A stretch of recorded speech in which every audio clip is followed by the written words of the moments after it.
production of The School for Scandal. My name is Kristen Klanowski, and I'm an adjunct professor of theater here at Union. We appreciate you all coming out tonight, and we hope you do enjoy the show. Thank you.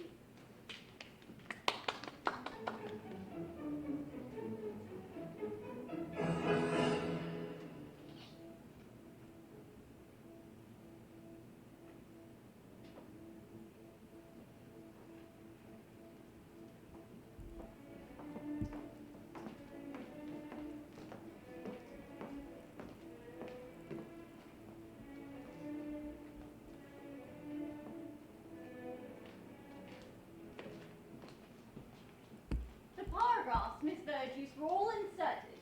They were, madam, and as I copied them myself in a feigned hand, there could be no suspicion from whence they came. Everybody allows that Lady Sneerwell can do much more with a word or a look than many can with the most laboured detail, even when they have a little bit of truth on their side to support it. Yes, my dear Verjuice, and I am no hypocrite to deny the satisfaction I reap from the success of my efforts. Wounded myself in the early part of my life by the envenomed tongue of slander, I confess I have since found no pleasure equal to the reducing of others to the same level of my own injured reputation. Nothing can be more natural than Lady Sneerwell. This is one affair wherein, I confess, I am at a loss to guess your motives. Here are two young men to whom Sir Peter has acted as a sort of guardian to ever since their father's death. The eldest, Mr. Joseph Surface, possessing the most amiable character and universally well spoken of. The youngest, Mr. Charles Surface, being the most dissipated and extravagant young fellow in all the kingdom, without friends or character. The former, an avowed admirer of your ladyship, and apparently your favorite. The latter, attached to Maria, Sir Peter's ward, and confessedly beloved by her.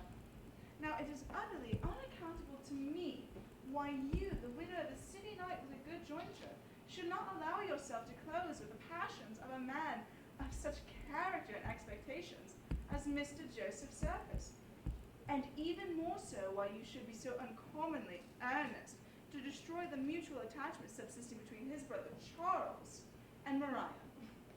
Then at once to unravel this mystery, I must inform you that love has no share whatever in the intercourse between Mr. Joseph Surface and me.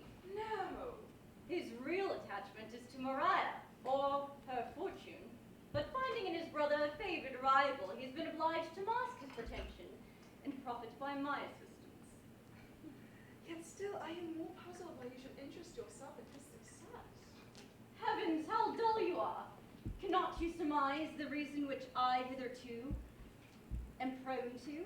Must I confess that it is for Charles, that libertine, that extravagant, bankrupt in fortune and reputation, that it is he for whom I am thus anxious to gain, for whom I would sacrifice everything? Now your conduct appears consistent, but how came you and Joseph so confidential? Oh, for our mutual interest. I have found him out a long time since. I know him to be artful, selfish, and malicious, in short, a sentimental knave, while with Sir Peter, and indeed all his acquaintance, he passes for a youthful miracle of prudence, good sense, and benevolence. Yes, Sir Peter vows that he is not his equal in England, and praises him as a man of sentiment. True, and with the assistance of his sentiments in hypocrisy, he has brought Sir Peter entirely into his power with regards to Maria, while poor Charles has no friend in the house, though I fear he has a powerful one in Maria's heart, against whom we must direct our schemes. Mr. Joseph Surface. Show him up. He generally calls about this time. I don't wonder at people giving him to me for a lover. Lady Sneerwell, how do you do today? Miss Verjuice, you're most obedient. Miss Verjuice has been rallying me on our mutual attachment, but I've informed her of our real views. You know how useful she's been to us, and believe me, the confidence is not ill-placed. Tell me when you saw your mistress Maria, or what is more material to me, your brother. I have not seen either since I left you. However, I can't tell you that they never meet. Your stories have seemed to have taken a good effect on Mariah. The credit of this Burgess belongs to you. But do your brother's distresses increase? Every hour, his dissipation and extravagance exceed anything that I've ever heard of. Poor Charles. True, madam, notwithstanding his vices, still one can't help feeling for him. Poor Charles. I wish it were of my power to be of any essential service to him. For the man who is entrusted with the distresses of a brother deserves... Oh, lad, you're going to be moral and forget that you're among friends. God, that's true. I'll save that sentiment for Sir Peter. However, it is a considerable charity to rescue from Mariah from such a libertine who, if he is to be reclaimed, should only be done so by one of Lady Sneerwell's superior accomplishments and understanding. Lady Sneerwell, here's company. I'll go and deliver the letter. Mr. Surface, you're most obedient. Miss Verjuice, you're very devoted.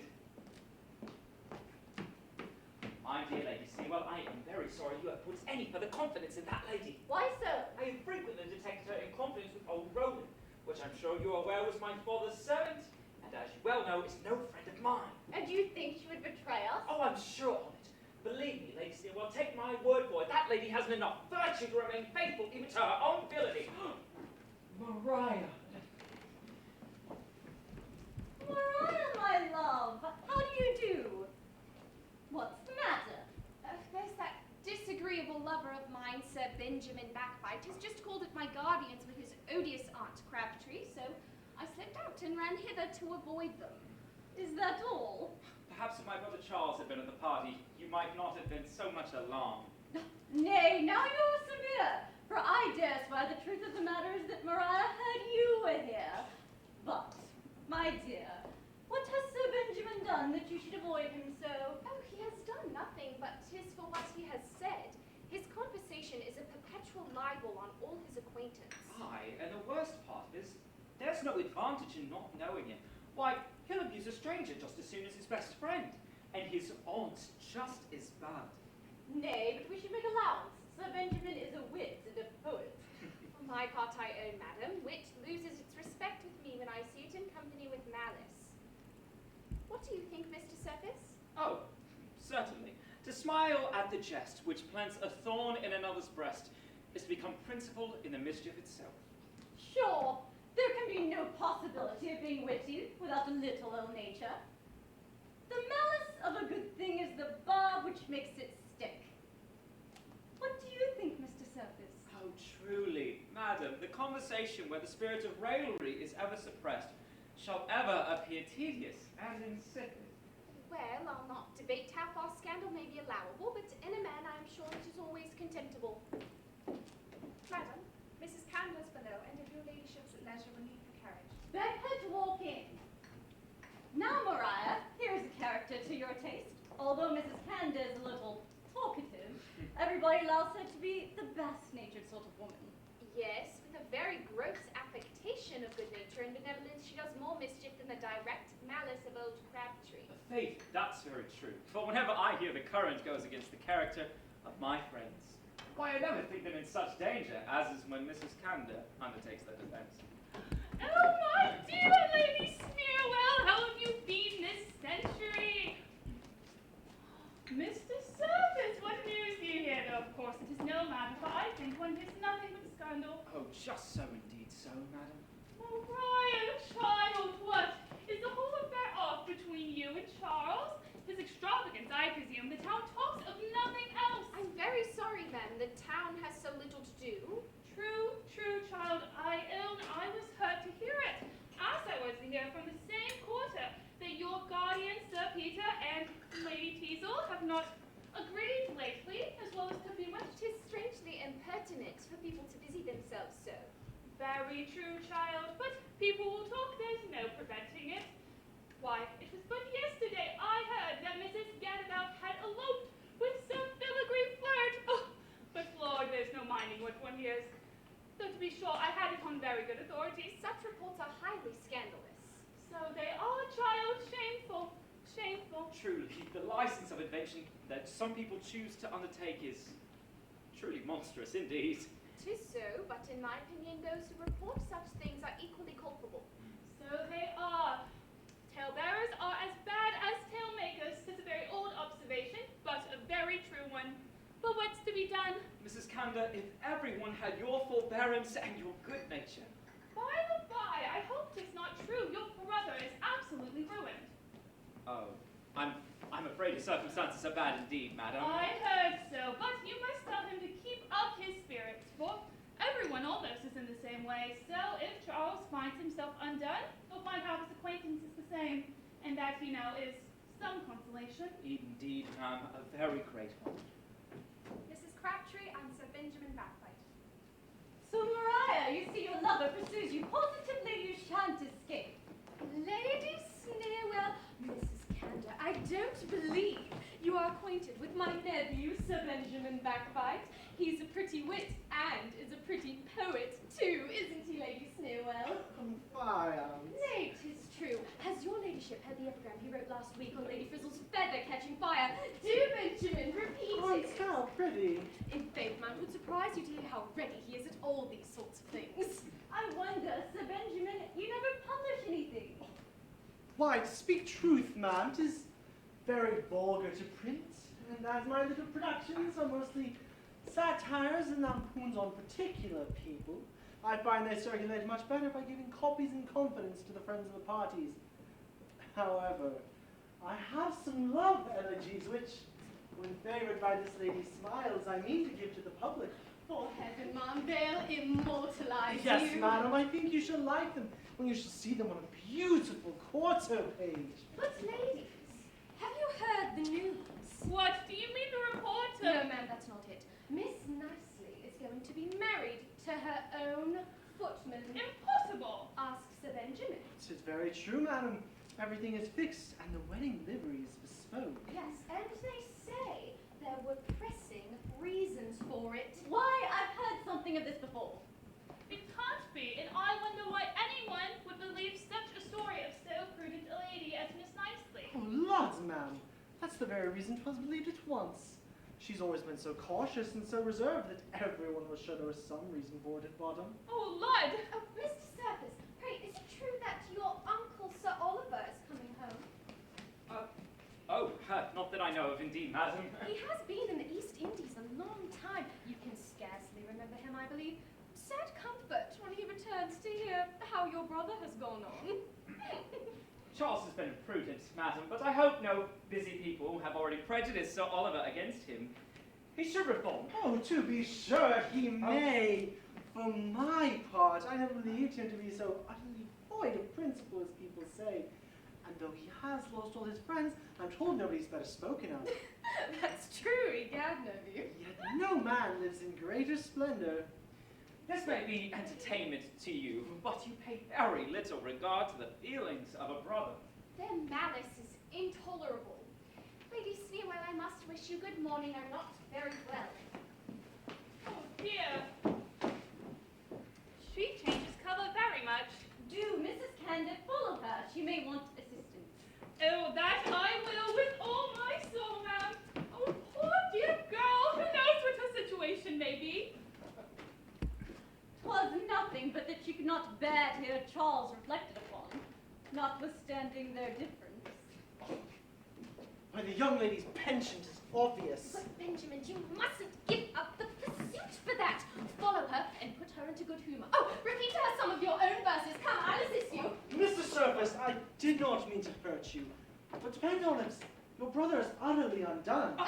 Undone as ever a man was. Can't raise a guinea. And everything sold, I'm told, that was movable. Oh, I was at the house. Not a thing left besides some empty bottles that were overlooked and the family portraits, which I believe are framed in the wainscot. And I'm very sorry to hear also some bad stories against him. Oh, he has done many mean things, that's certain. But as he's your brother... I'll tell you all another opportunity.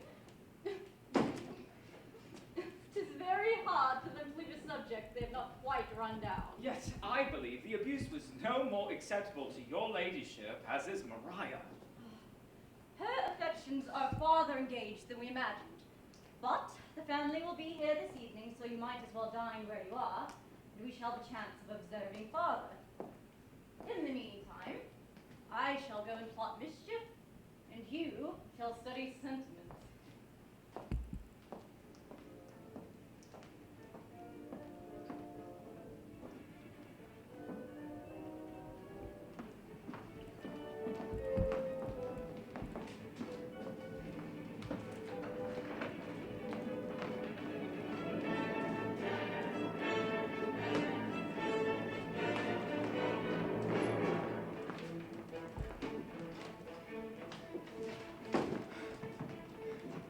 When an old bachelor takes a young wife, what is he to expect? 'Tis now 6 months since Lady Teazle made me the happiest of men, and I've been the most miserable dog ever since. I chose with caution a girl bred wholly in the country, who never knew luxury beyond one silk gown. Yet now she plays her part in all the extravagant fopperies of fashion in the town. She dissipates my fortune and contradicts all my humors. Yet, worst of it is, I doubt I love her, or I should never bear off this. Sir Peter! However, I'll never be weak enough to own it. Sir Peter! Sir Peter! Lady Teazle, I'll not bear it. You may bear it or not as you please, but I ought to have my own way in everything. And what's more, I will, too. What? Though I was educated in the country, I know very well that women of fashion in London are accountable to nobody after they're married. Very well, ma'am, very well. So a husband is to have no influence, no authority. Authority? No, to be sure, if you wanted authority over me, you should have adopted me and not married me. I'm sure you were old enough. Old enough, aye, there it is. Well, Lady Teazle, though my life may be made unhappy by your temper, or not to be ruined by your extravagance. My extravagance. Oh, I'm sure I'm not more extravagant than a woman of fashion ought to be. No, madam, you shall throw away no more sums on such unmeaning luxury. Slight, spend as much to furnish your dressing room with flowers in winter. And am I to blame, Sir Peter, because flowers are dear in cold weather? You should find fault with the climate and not with me. For my part, I'm sure I wish it was spring all the year round and that roses grew under our feet. Madam, if you had been born to this, I shouldn't wonder at your talking thus. But you forget what your situation was when I married you. No, I don't. It was a very disagreeable one, for I should never have married you. Yes, madam. You were then in somewhat a humbler style, the daughter of a plain country squire. Recollect, Lady Teazle, when I saw you first sitting at your timbre in a pretty figured linen gown, with a bunch of keys at your side and your apartment hung round with fruits and worsted of your own working. Yes, I remember it very well. My daily occupation was to inspect the dairy, superintend the poultry, make extracts from the family receipt book, and comb my Aunt Deborah's lapdog. I'm glad you have so good a memory. Yes, madam, these were the recreations I took you from. But now you must have your coach, vis-a-vis, and 3 footmen before your chair, and, in the summer, a pair of white cobs to draw you to Kensington Gardens. No recollection, I suppose, when you were content to ride double behind the butler on a docked coach horse? No, I swear I never did that. I deny the butler and the coach horse. This, madam, was your situation. And what have I done for you? I've made you a woman of fortune, of fashion, of rank. In short, I've made you my wife. Well then, there's but one thing more you can make me to add to the obligation. My widow, I suppose. I thank you, madam, but don't flatter yourself. For, though your ill conduct may disturb my peace of mind, it shall never break my heart, I promise you. Though, I'm equally obliged to you for the hint. Then why will you endeavor to make yourself so disagreeable to me and thwart me in every little elegant expense? Life, madam, I say, had you any of these elegant expenses before you married me? Lud, Sir Peter, would you have me be out of the fashion? The fashion, indeed. What had you to do with fashion before you married me? I should think you would like to have your wife thought a woman of taste. Aye, there again, taste. Zounds, madam, you had no taste when you married me. That's very true, indeed, Sir Peter. And after having married you, I shall never pretend to taste again, I allow. But, if we have finished our dainty jangle, I presume I may go to my engagement at Lady Smearwell's. Aye, that's another precious circumstance. A charming set of acquaintance you've made there. Nay, Sir Peter, they are people of rank and fortune, and remarkably tenacious of reputation. true. Many a wretch has rid on hurdles who has done less mischief than these utterers of forged tales, coiners of scandal and clippers of reputation. What? Would you restrain the freedom of speech? They have made you just as bad as any one of the society. I vow I bear no malice against the people I abuse. When I say an ill-natured thing, it's out of pure good humor. And I take it for granted they deal exactly in the same manner with me. But, Sir Peter, you know you promised to come to Lady Sneerwell's too. Well, I'll call in, just to look after my own character. Indeed, then you must make haste after me, or you'll be too late. So goodbye to you. With what a charming air she contradicts everything I say, and how pleasantly she shows her contempt of my authority. What's this?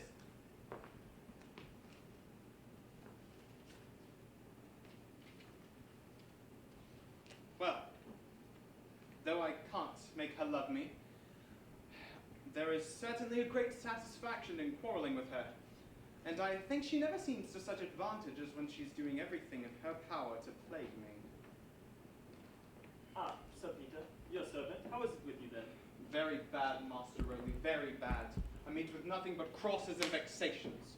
What could have happened to bother you since yesterday? A good question to a married man. Nay, sir, your wife cannot be causing you uneasiness. Why? Has anybody told you she is dead? Oh, come, Sir Peter. You love her, notwithstanding your tempers don't exactly agree. But the fault is entirely hers, Master Rowley. I, myself, am the sweetest tempered man alive, and I hate a teasing temper. Oh, And indeed. so I tell her 100 times a day. But she meets with Lady Sneerwell and the set there, and they encourage the perverseness of her disposition.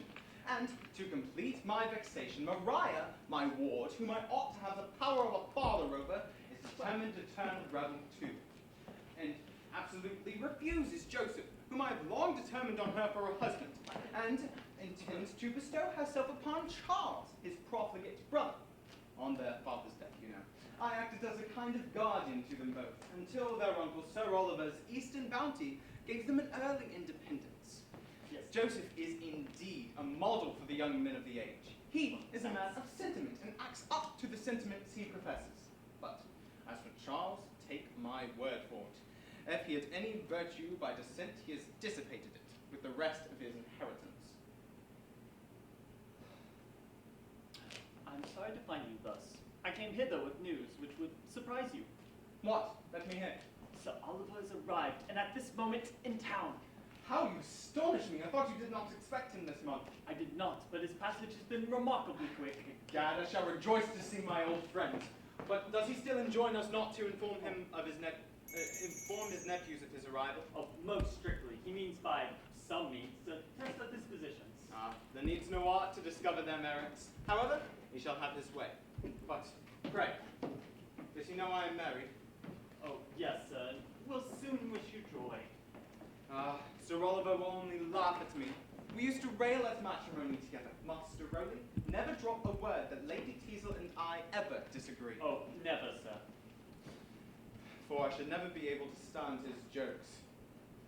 But you must make sure that while he's in the house with you, you don't dither. Oh, and gad, and so we must. And that's impossible.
never was seen two such beautiful ponies.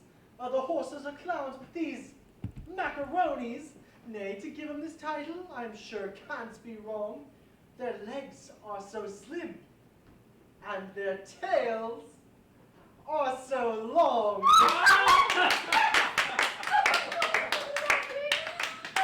There, done in the smackable whip and on horseback too. A very famous mountain indeed, Sir Benjamin. Oh dear sir, trifles, trifles. I must have a copy. Lady Teazle! I hope we shall see Sir Peter. I believe he'll wait on your ladyship presently. Mariah! You look grave. Come you sit down to cards with Mr. Surface? I take very little pleasure in cards. However, I'll do as your ladyship pleases. I'm surprised Mr. Surface should sit down with her. I thought he would have embraced this opportunity of speaking to me before Sir Peter came. Now, aren't I that you are so scandalous, I'll persuade society? What's the matter, Mrs. Candor? They'll not allow our friend, Miss Vermillion, to be so handsome. Oh, surely she is a pretty woman. I'm very glad you think so, ma'am. She has a charming, fresh colour. Yes, when it is fresh put on. Why, I'll swear her colour is natural. I have seen it come and go. I dare swear you have, ma'am. It goes off at night and comes again in the morning. It's very true, ma'am. It not only comes and goes, but what's more, her maid can fetch and carry it. Oh, how I hate to hear you talk so. But surely her sister is, or was, very handsome. Who? Miss Evergreen? Lord, she's 6 and 50 if she's an hour. Oh, positively, you wrong her. 52 or 53 is the utmost, and I don't think she looks more. Ah, but there's no judging by her looks, unless one wants to see her face. Well said, nephew. Oh, you make me laugh, but I'll hate you for it. What do you think of Miss Simpa? Why, she has very pretty teeth. Yes, and on that account, when she's neither speaking nor laughing, which very seldom happens, she never absolutely shuts her mouth, but leaves it always ajar, as it were. Thus. Very well, Lady Teazle. I see you can be a little severe. But here comes Sir Peter to spoil our pleasantry. Ladies, you're most obedient. Mercy on me, here is the whole set. The character's dead at every word, I suppose. Sir Peter, I am rejoiced you are come. They have been so censorious, and Lady Teazle is as bad as anyone. Oh, that must be very distressing on you indeed, Mrs. Candor. Oh, they will allow good qualities to no one, and I never will join in ridiculing a friend or a relation, as I so constantly tell my cousin Ogle. And you all know what pretensions she has to be critical in beauty. Oh, to be sure. She has herself the oddest countenance that was ever seen. 'Tis a collection of features from all the different countries of the globe. Mercy on my life, a person they dine with twice a week. Nay, but I vow you shall not carry the love off so, for give me leave to say that Miss Ogle... Madam, I beg your pardon. There's no stopping these good people's tongues, but when I tell you, Mrs. Candor, that the lady they abuse is a particular friend of mine, I hope you'll not take her part. Well said, Sir Peter. But, indeed, you are a cruel creature. Too phlegmatic yourself for a jest, and too peevish to allow wit in others. Ah, madam, true wit is more nearly allied to good nature than your ladyship is aware of. That's very true indeed, Sir Peter. I believe they are so near akin that they can never be united. But Sir Peter is such an enemy to scandal, I believe he would have it put down by Parliament. Oh, Lud, would you deprive us of our privileges? Aye, madam. Then no one should be permitted to kill characters and run down reputations, except for qualified old maids and disappointed widows. Go, you monster. Come, ladies, shall we sit down to cards in the next room? I'll be with them directly. I'll get away unperceived. Sir Peter, you are not leaving us. Your ladyship must excuse me. I'm called away by particular business, but I leave my character behind me. Well, Teazle, that lord of yours is a strange being. I could tell you some stories of him would make you laugh heartily, if you were not your husband. Oh, pray don't mind that. Come do, let's hear him. Mariah, I see you have no satisfaction in this society. How is it possible I should, if to raise malicious smiles at the infirmities or misfortunes of those who have never injured us be the province of wit or humour, heaven grant me a double portion of dullness. Yet, they appear more ill-natured than they are. They have no malice at heart. Then is their conduct still more contemptible, for in my opinion, the only thing that could excuse the intemperance of their tongues is a natural and uncontrollable bitterness of mind. But, Mariah, could you feel for them thus, and be unkind to me alone? Is hope to be denied the tenderest passion? Why will you distress me by renewing this subject? Oh, Mariah, you would not treat me thus, and oppose your guardian, Sir Peter's will. I see. My profligate brother is still the favoured rival. Ungenerously urged, but whatever my sentiments of that unfortunate young man are, be assured, I shall not feel more bound to give him up because his distresses have lost him the regard even of a brother. Nay, but Mariah, do not leave me with a frown, for by all that is honest, I do swear. God's life, it's Lady Teazle. No, you must not. No, you shall not. For though I have the highest regard for Lady Teazle, Lady Teazle? though should Sir Peter suspect. What is this, pray? Does he take her from me? Child, you are wanted in the next room. What is all this, pray? Oh, the most unlucky circumstance in nature. Mariah had suspected the tender affection I have for your happiness and has threatened to acquaint Sir Peter with her suspicions. I was merely endeavouring to reason with her whenever you walked in. Indeed, but you seem to adopt a very tender mode of reasoning. Do you usually argue on your knees? Oh, she is a child. But, my dear Lady Teazle, when are you going to give me your personal judgment on my library, as you promised? No. I begin to think it would be rather imprudent. And you know I admit you as a lover no farther than the fashion requires. Merely platonic, what every London wife is entitled to. Certainly, one must not be out of the fashion. And I'm afraid I have so much of my country prejudices left in me that Sir Peter's ill humour may vex me ever so. It never shall provoke me to... To the only revenge in your power? Well, I must say, I applaud your moderation. Go, you are an insinuating wretch. But we shall be missed. Come, let us join the company. Oh, best we not return together. Well, don't stay, for Mariah shan't come to hear any more of your reasoning, I promise you. Oh, a curious dilemma my politics have run me into. I merely only to ingratiate myself with Lady Teazle that she might not be my enemy, as in my hopes with Mariah. And now I do not know how I've become her serious lover. Surely I should have never made a point to have so very good a character. Otherwise, I should not have been drug into so many cursed rogueries. I doubt I shall be exposed at last.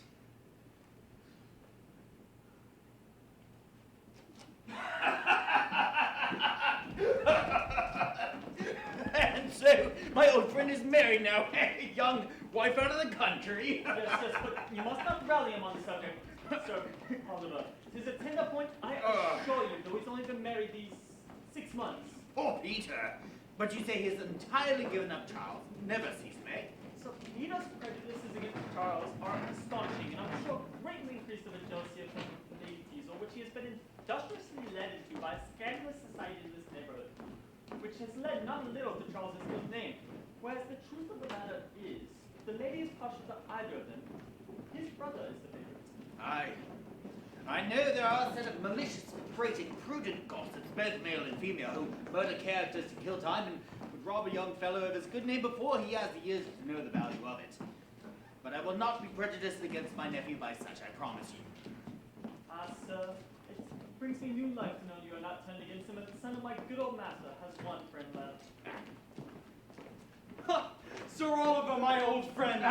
Welcome to England 1,000 times. Thank you, Sir Peter. And if it is as good to see you well, believe me. time since we met. 16 years, I think, Sir Oliver. And many a cross accident in the time. I have had my share. But what I find you are married, my old boy. Well, can't be helped, so I wish you joy with all my heart. Thank you, Sir Oliver. Yes, I have entered into the happy state, but we'll not talk of that now. No. Old friends shouldn't begin on grievances Yes. at first Be meeting. careful, pray, sir. Well, so I find one of my nephews is a wild bird, eh? Wild, oh, my old friend, I grieve for your disappointment there. He is a lost young youth indeed. However, his brother will make you amends. Joseph is indeed what a young man should be. Everybody in the world speaks well of him. I'm sorry to hear it. He has too good a character to be an honest fellow. Everybody speaks well of him. Well, then he is bowed as low to knaves and fools as to the honest dignity of genius and virtue. What, Sir Oliver, do you blame him for not making enemies? Yes, if he has merits enough to deserve them. Well, you'll be convinced when you know him. 'Tis edification to hear him converse. He professes the noblest sentiments. Oh, plague on his sentiments. If he salutes me with a scrap of morality in his mouth, I shall be sick directly. However, don't mistake me, Sir Peter. I don't mean to defend Charles' affairs, but before I form a judgment of either of them, I intend to make a trial of their hearts. My friend Rowley and I have something for the purpose. And Sir Peter should own for once he is mistaken. Oh, my life on Joseph's honor. Well then, bring us a bottle of good wine and we'll drink the lad's health and tally our scheme. Along then.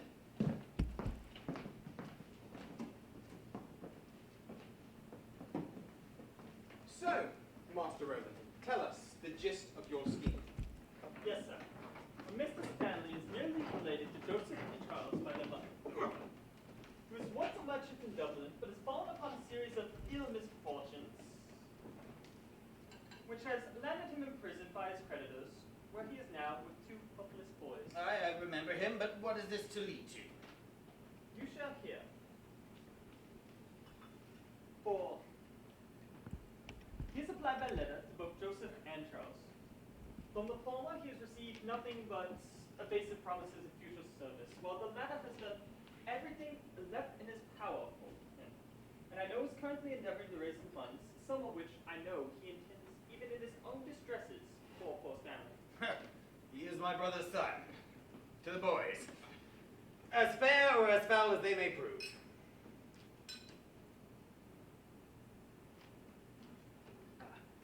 Well, how is Sir Oliver personally to see Charles? See, Mr. Stanley, I will say that Mr. Stanley has been given permission to apply personally to both of his friends, and as neither of them have ever seen him, allow Sir Oliver to assume his care. That way he may test their dispositions. I suppose you have done all in your power for Charles. Oh, yes, sir, I have. In fact, this very evening I was to abrupt Charles, a gentleman from the city, one whom he has never borrowed money from before, and I believe will advance him some money. So, Charles has never had money from this person? No, sir, it is a Mr. Premium of Crutchet Friars, formerly a broker. Now, gad, Sir Oliver, a thought strikes me. You say Charles has never known Mr. Freeman. No, sir. Then, Sir Oliver, you may have a better opportunity of satisfying yourself than by an old romancing tale of a poor relation. Go with my friend Rowley and represent Mr. Premium. Then I'll have my word on it. You'll see your nephew in all his glory. Egad, I like this idea better than the other. And I shall visit Joseph afterwards as old Stanley. True, so you may. This is rather taking Charles at disadvantage, but this was around the time Premium was to have come, so... I'll come to you as soon as you please. But hold, I forgot one thing. How shall I pass this premium? Well, there's not much to learn. As I take it, the point is to be exorbitant enough in your demands. Hey, Rowley? Oh, yes, certainly, sir. Oh, and suppose I'll not be wanting in that. I'll ask 8 or 10% on loan at least. If you ask only for that, you'll be discovered immediately. What a plague! How much then? Well, sir, it depends. If he seems not very much to be wanting the supply, you may only ask for the 50%. But if he seems very desperate for the supply and wanting the monies very badly, you may ask double. A good honest trade you're letting there, Sir Oliver. Truly, I think so, and not unprofitable. But you haven't the money monies yourself, but you must borrow them of a friend. Oh, I must borrow them of a friend, must I? Yes, but your friend, he's an unconscionable dog, but you can't help that. My friend's an unconscionable dog, is he? Yes, and he has not the monies by him, but has to sell stock at a great loss. Oh, must sell stock at a great loss. Well, that's very kind of him. Yes, indeed, Sir Oliver. Mr. Premium, I mean. You shall be master of the trade yet. Well, Rawley shall give any further instruction as we go together. Well, you won't have much time, for your nephew lives hard by. Never fear, my tutor appears so able that even if he lived in the next street over, it should be my own fault if I were not a complete rogue before we turn the corner. Well, I think Sir Oliver will now be convinced. You are partial, Rowley, and would have prepared Charles for the other plot. No, sir, I swear it. But there is one other matter I wish to bring to your attention. One of Miss Burgess, who I caught on a little matter of forgery. I believe that by providing that evidence, you'll be able to remove some of your prejudices against Charles and Lady Teazle. I've heard too much on that subject. I've never opened my mind on it, my friend Joseph. I shall do so tonight. But go with Sir Oliver. I see Maria and wish to speak with her. Yes, sir. Well, child, has Mr. Surface returned with you? No, sir, he was engaged. Well, the more you converse with that amiable young man, do you not reflect that you what reward his partiality for you deserves? Indeed, Sir Peter, your frequent importunity on this subject distresses me extremely. You compel me to declare that I know no man who has ever paid me a particular attention whom I would not prefer to Mr. Surface. So here's perverseness. No, 'tis Charles only to whom you would prefer. 'Tis evident his vices and follies have won your heart. This is unkind, sir. You know I have obeyed you in neither seeing nor corresponding with him. I have heard enough to convince me he is unworthy my regard.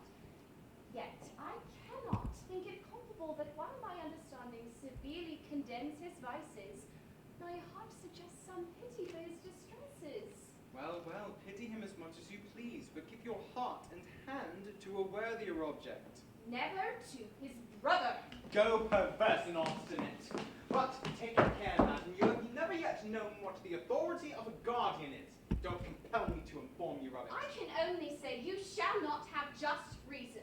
'Tis true by my father's will that I am for a short period bound to regard you as his substitute. But I must cease to think you so when you compel me to be miserable. Was ever a man so crossed as I am, everything conspiring to fret me? I had not been involved in matrimony a fortnight, till her father, a hale and hearty man, died on purpose, I believe, for the pleasure of plaguing me with his daughter. But here comes my helpmate. She seems in great good humor. How happy I should be if I could tease her into loving me, though but a little. Lord, Sir Peter, I hope you've not been quarreling with Maria. It's not using me well to be ill-humoured when I am not by. My dear Lady Teazle, you may have the power to make me good-humored at all times. Aye, I wish I had. For I want you to be in a charming, sweet temper at this moment. Do be good-humoured now. And let me have £200, will you? £200? What, am I not to be in good humour without paying for it? But speak to me thus, and there's nothing I could deny you. You shall have it. But seal me a bond for the repayment. Oh, no. There. My note of hand will do as well. And you shall no longer reproach me with not giving you an independent settlement. I mean shortly to surprise you, but must we always live thus, hey? If you please. I'm sure I don't care how soon we leave off quarreling, provided you'll own you were tired first. Well, then let our future contests be who will be most obliging. I assure you, Sir Peter, good nature becomes you. You look now as you did before we were married, when you used to walk with me under the elms and tell me stories of what a gallant you were in your youth, and chuck me under the chin you would, and ask me if I thought I could love an old fellow who would deny me nothing, didn't you? Yes, and you were as kind and attentive. Aye, so I was, and would always take your part when my acquaintance used to abuse you and turn you into ridicule. Indeed. Aye, and when my cousin Sophie has called you a stiff, peevish old bachelor, and laughed at me for thinking of marrying one who might be my father, I have always defended you and said I didn't think you so ugly by any means. And you prophesied right. And we shall now be the happiest couple. And never differ again. No, never. Though, at the same time, my dear Lady Teazle, you must watch your temper very seriously. For, if you recollect, my dear, in all our little disputes, my love, you always began first. I beg your pardon, my dear Sir Peter. Indeed, you always gave the provocation. No, take care, my love. Contradicting is not the way to keep friends. Then don't you begin it, my love. There you go again. You want to quarrel. You don't perceive, my love, that you are doing just the very thing in my life that you know always makes me angry. Nay, you know, if you'll be angry without any reason, my dear. There, now, who begins first? Why, you, to be sure. I said nothing. But there's no bearing your temper. No, no, madam, the fault is in your own temper. Ah, you are just what my cousin Sophie said she would be. Your cousin Sophie is a forward, impertinent gypsy. Go, you great bear! How dare you abuse my relations? No, no, madam, 'tis evident you never cared a penny for me. I was a madman to marry you. And I'm sure I was a fool to marry you, an old dangling bachelor, who is single at 50 only because he never could meet with anyone who would have him. Aye, madam, but you were pleased enough to listen to me. You never had such an offer before. No, no, didn't I refuse Sir Jeremy Terrier, whom everybody said would have been a better match, for his estate is just as good as yours, and he has broken his neck since we've been married. I have done with you, madam. You are an unfeeling, ungrateful... But there's an end of everything. Yes, madam, I believe you capable of anything that's bad. Yes, I now believe the reports relative to you and Charles. Yes, madam, you and Charles are not without grounds. Take care, Sir Peter. You had better not insinuate any such thing. I'll not be suspected without cause, I promise you. Very well, ma'am, very well. A separate maintenance as soon as you please. Yes, madam, or a divorce. I'll make myself an example for the benefit of all old bachelors. Let us separate, madam. Agreed. Agreed. And now, my dear Sir Peter, we are reminded once more we may be the happiest couple, and never differ again, you know. Well, you're going to be in a passion, I see, and I shall only interrupt you. So, bye-bye.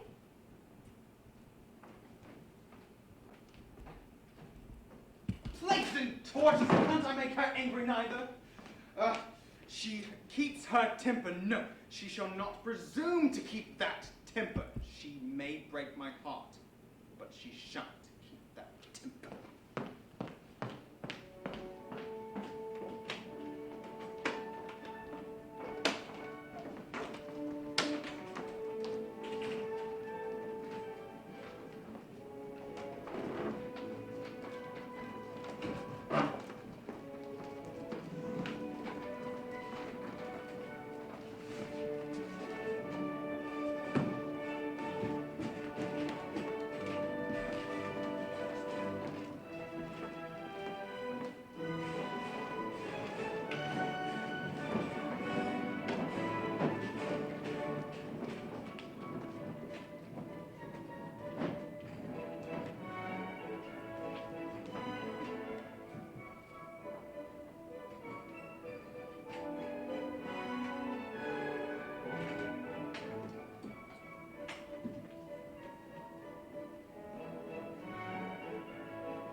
Hold, Master Owen. If you'll stay a moment, I'll try weather. What's the gentleman's name? Truly, what's my name? Mr. Premium. Premium. Very well. To judge by the servants, one wouldn't think the master was ruined. But what? Sure this was my brother's house? It was, sir. Mr. Charles bonded of Mr. Surface with the furniture, the paintings, everything else, just as the old master left it. Sir Peter thought of a great extravagance in him. In my mind, the other's economy in selling it to him is more reprehensible by half. My master, gentlemen, says you must wait. He is company and cannot speak with you yet. If he knew who it was who wanted to speak with him, perhaps he would not have sent such a message. Yes, sir. I didn't forget little Premium. Very well. And pray, sir, what may your name be? Trip, sir. My name is Trip. At your service. Well then, Mr. Tripp, I presume your master is seldom without company? Very seldom. The world says ill-malice things of him, but 'tis all malice. Never was a man better beloved. He seldom sits down to dinner without a dozen particular friends. He is very happy indeed. You have a pleasant sort of place here, I suppose? Why, yes. Here, 3 or 4 of us pass our time agreeably enough. Although our wages are a little arreared. By the way, Rowley, did you give me that little bill discounted? Wants to raise money too. Well done, lottery, gad. 'Twas not to be done, indeed. Good lad, sir, you surprise me. My friend Brush has endorsed it, and I thought when he was to sign his name on the back of a bill, 'twas good as cash. No, that 'twouldn't do. Rowley, do you think you could give it to me by way of annuity? An annuity? A footman raised money by annuity, mercy upon me. And who would you get to sign for you? Do you know my Lord of Price? Oh, yes. You must have observed what an appearance he makes. Nobody dresses better. This gentleman will stand my security. Now come along. We'll talk presently, but we detain these gentlemen. Play, don't let me interrupt Mr. Tripp's negotiation. Harkee, I heard the bell. I believe, gentlemen, I can now introduce you. Don't forget that annuity, Rowley. If the man be a shadow of his master, this is the temple of dissipation indeed. For heaven, 'tis true. Now, there's the great degeneracy of the age. For many of our acquaintance have taste, spirit, and politeness, but plague on it, they won't drink. Here then, bumpers, you rogue, bumpers. Mariah! Mariah who? Oh, never mind the surname. 'Tis too formal to be registered in Love's calendar. Mariah! Mariah! Oh, you must excuse me a little. This is the old Rowley and a broker who have come by appointment. Let's have them in. Egad, with all my heart. Trip, bid the gentleman walk in. Yes. Though one of them's a stranger, I can tell you. Come, walk in, honest Rowley, pray. Mr. Premium. That is the gentleman's name, isn't it? Oh, yes, sir. Come, Mr. Premium. Chairs. Trip. Here, have a seat. Oh, glasses. Trip. Rowley, please, sit down. Oh. Mr. Premium, might I offer up a sentiment? Here is success to usury. Rowley, pour the gentleman a bumper.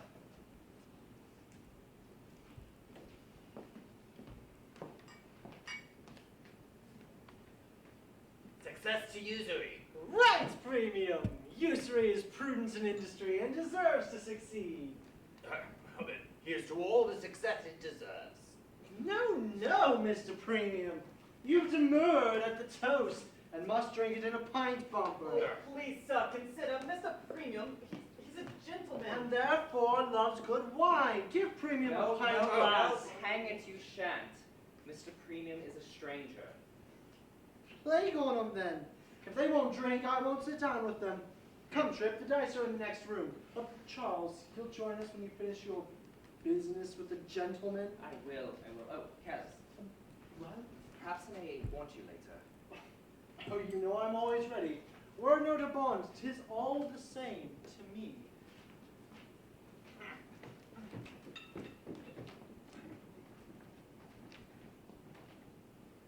Charles, this is Mr. Premium, a gentleman of the highest honor and secrecy. He always deigns to do what he undertakes. Mr. Premium, this is... Sure, have done. My good sir, Rowley here is an honest fellow and a little slow in expression. He'll be here an hour giving us our titles. Sir, the plain state of the matter is this. I am an extravagant young fellow who wants to borrow money. And you I take to be prudent enough an old fellow who's got money to lend. Now I'm blockhead enough to give 50% sooner than not have it. And you, I presume, are rogue enough to take 100 if you can get it. Now that we are acquainted at once, we may proceed to business without further ceremony. Exceeding frank, upon my word. I see, sir, you are not a man of many compliments. Oh, to be sure. Plain dealing in business, I always think best. Well, I like you the better for it. But you are mistaken in one thing. I have not the money to lend you, but I could procure it of a friend. But then he's an unconscionable dog, isn't he, Rowley? Must sell stock to accommodate you, mustn't he, Rowley? Oh, yes, sir. I'm an honest man, and I always tell the truth. Right. People who tell the truth generally do. But these are trifles, Mr. Premium. What? I know money isn't to be bought without paying for it. Well, what sort of security could you give me? You have no lands, I suppose? Oh, not a molehill nor a twig, but what's in the bow pots out of the window. Nor any stock, I presume? Oh, nothing but livestock. A few pointers and ponies here, but Master Premium, are you at all acquainted with any of my connections? To say the truth, I am. Then you must know I have a devilishly rich uncle in the East Indies, Sir Oliver Circus, from whom I have the greatest expectations. Well, that you have a rich uncle, I have heard. But to what extent your expectations may turn out is more than I can say. Oh, to be sure, there can be no doubt. They tell me I'm a prodigious favorite and that he talks of leaving me everything. Oh, indeed, this is the first I have heard of it. Aye. Now, if it's all right with you, might I offer up a sort of post-obit on Sir Oliver's life? Though at the same time, I should be very sorry to hear that anything had happened to him. Not more than I should. What, is Sir Oliver too good a life? No, indeed. Though I have heard he is as hale and healthy as any man of his years in Christendom. Oh, there again you are misinformed. No, the climate has hurt him considerably, I'm told. I'm told he breaks a pace here and there, but the climate has altered him so much lately that his own relations would not recognize him. Altered him so much lately that his own relations would not recognize him. He can. Well, you're glad to hear that, aren't you? No, I'm not. No, you know that means your chance. But I have heard that Sir Oliver is coming up. Nay, some say he's actually arrived. Oh, to be sure. I mean, who better to know whether he's coming off the night? No, reliant on at this moment he is at Calcutta, isn't he, Rowley? Oh, yes, certainly, sir. As you say, you must know better than I, but then I have it on pretty good authority, haven't I, Rowley? Oh, most undoubted, sir. But as I understand you, what a few hundreds immediately, is there nothing you could dispose of? Oh, how do you mean? For example, I have heard your father left behind him a great quantity of massy old plates. Oh, Lud, no, those are long gone. Rowley can tell you how better than I can. Good lack! All the family race cups and corporation bowls. And then it was supposed his library was one of the most valuable and compact. Oh, to be sure. Vastly too much for a private gentleman. No, I've always been more of a communicative disposition myself, and I thought it's a shame to keep so much knowledge to myself. Great heaven! Learning that it run in the family like an heirloom. Pray, what has become of the books? Now for that, you will have to inquire of the auctioneer, for I doubt even Rowley can tell you. I know nothing of books, sir. So nothing of the family property left, I suppose? Not much indeed. Unless you have a mind to the old family paintings. I have a room full of ancestors, and if you have a mind for old paintings, why, you shall have them a bargain. Oh, what the devil? Sure you wouldn't sell your own forefathers, would you? Every man of them, too, the best bidder. Not your great-uncles and aunts. Aye, and my great-grandfathers and grandmothers, too. Now I give him up. What the plague? Have you no bowels for your own kindred? Otherwise you take me for Shylock in the play that you would raise money on me of your own flesh and blood. Nay, little broker, don't be so angry. What need you care if you have your money's worth? Well, I'll be the purchaser. I believe I can dispose of the family canvas. Oh, I'll never forgive him. Yes, never. Come, Charles, what keeps you? Oh, I can't come yet, Careless, for in faith we are going to have a sale. His little premium will buy all my ancestors. Oh, burn your ancestors. Oh, he may do that afterwards, if he pleases. Come, stay with us, Careless. Gad, you shall be auctioneer, so come along with us. Oh, have with you. If that's the case, I can handle the hammer as well as the dice box. A-going! Ooh, the profligates. Come, Rowley, you shall be appraiser if we want one. Oh, yes, sir. Egad, little premium, you don't seem to like the business. Oh, yes. Yes, I do, vastly. I think it a rare joke to sell one's family by auction. Oh, the prodigal! To be sure, when a man needs assistance, where else should he go if he can't make free with his own relations? I'll never forgive him this. Never! Never!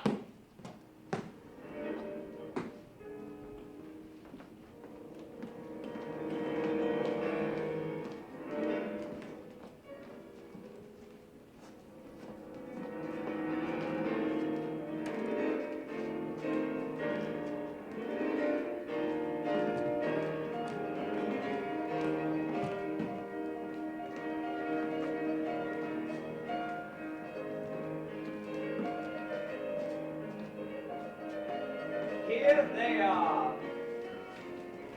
The family of the Surfaces up to the conquest. And in my opinion, a goodly collection. Aye, and done in the true spirit of portrait painting, not like the works of your modern Raphaels, who bear the strongest resemblance, yet contrive to make your portrait independent of you, so that you may sink the original and not hurt the painting. No, the merit of these is the inveterate likeness, all stiff and awkward as the originals, and like nothing else in human nature besides. Ah, you'll never see such figures of men again. Oh, I hope not. Now, you see, Master Premium, what a domestic character I am. Here I sit of an evening, surrounded by my family. But come, get to your pulpit, Mr. Auctioneer. Aye, this will do. But Charles, I haven't a hammer. And what's an auctioneer without his hammer?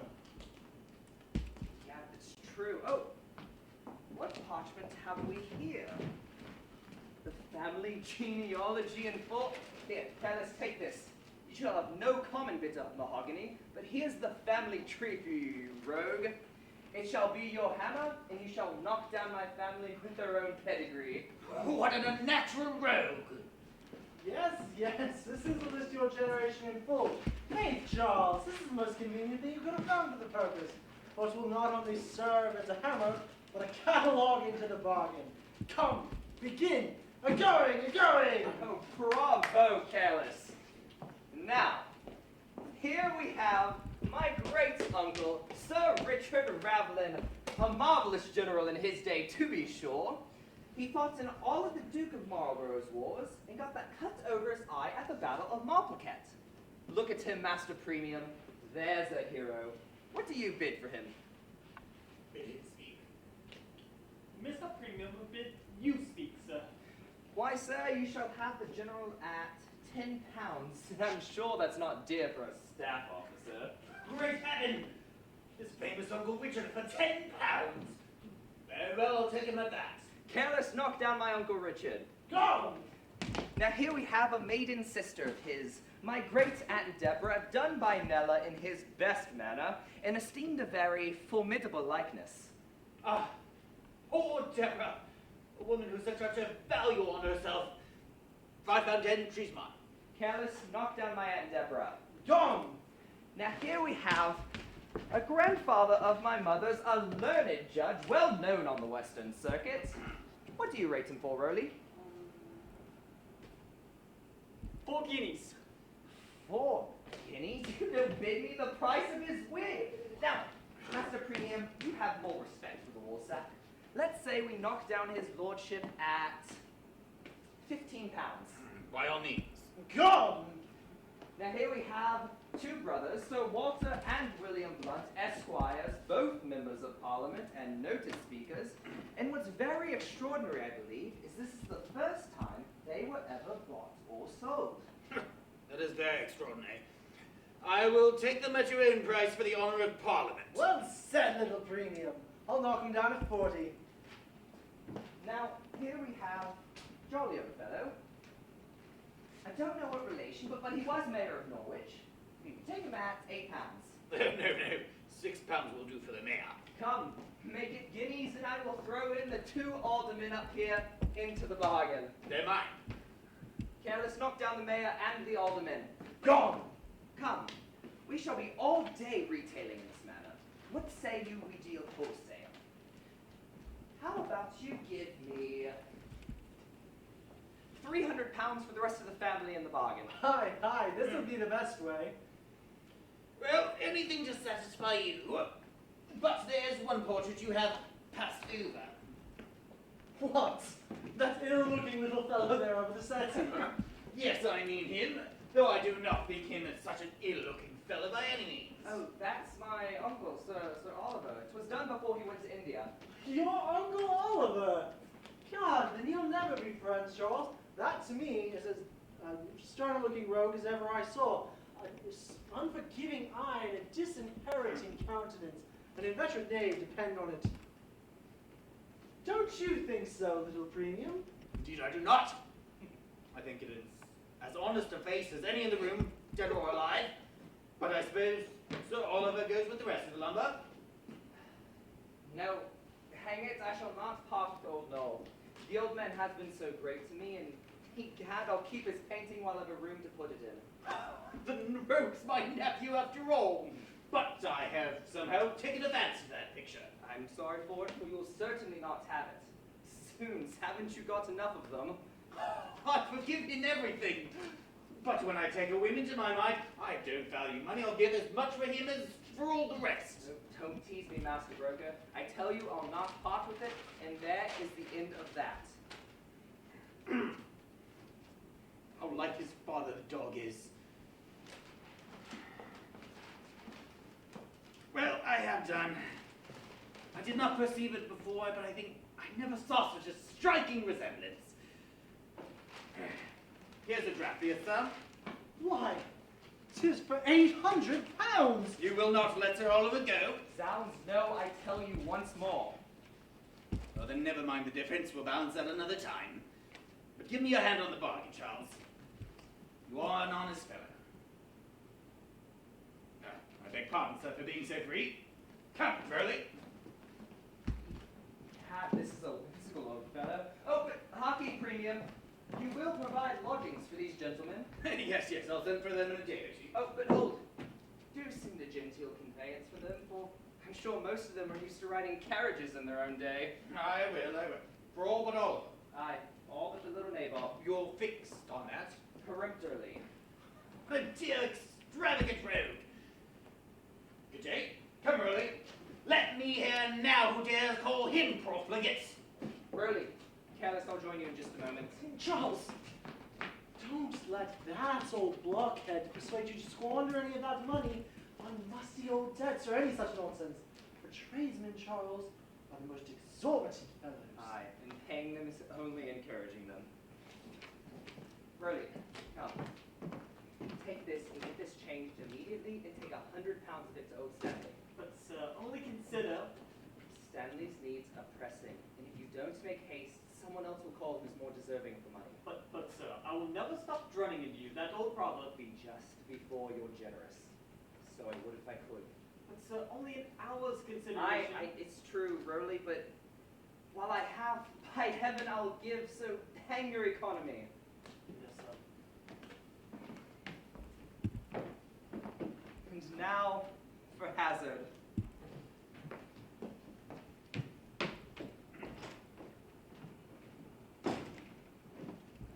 Well, sir, as Sir Peter said, it seems you've seen him in high glory. 'Tis a shame he's so extravagant. True. But he would not sell my picture. And that he loves wine and women so much. But he would not sell my picture. And that he games so deeply. But he would not sell my picture. Oh, yes, sir. He has endeavored for me to return this 100 to you, well, in your necessitous guise as Mr. Stanley. But I saw a hosier and 2 tailors in the hall, and I'm sure they won't be paid, and that would cover for them. Very well, I'll pay his debts. But from now on, I'm no more a broker, and you shall introduce me to the elder brother as Old Stanley. Not yet, sir. Sir Peter means to visit at around this time. Well, 15 minutes should suffice. Yes, a 15-minute break should do nicely.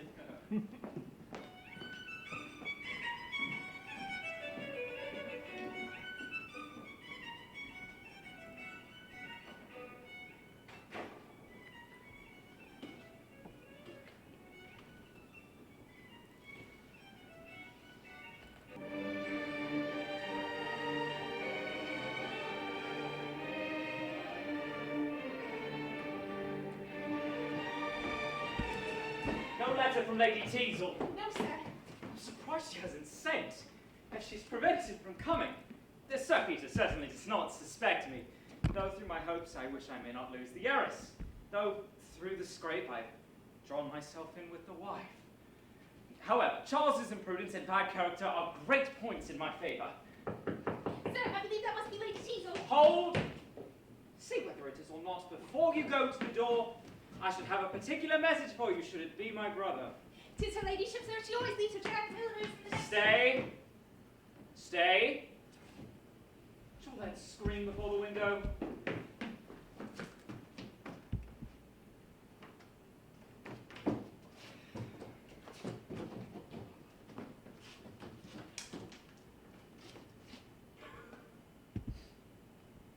That will do.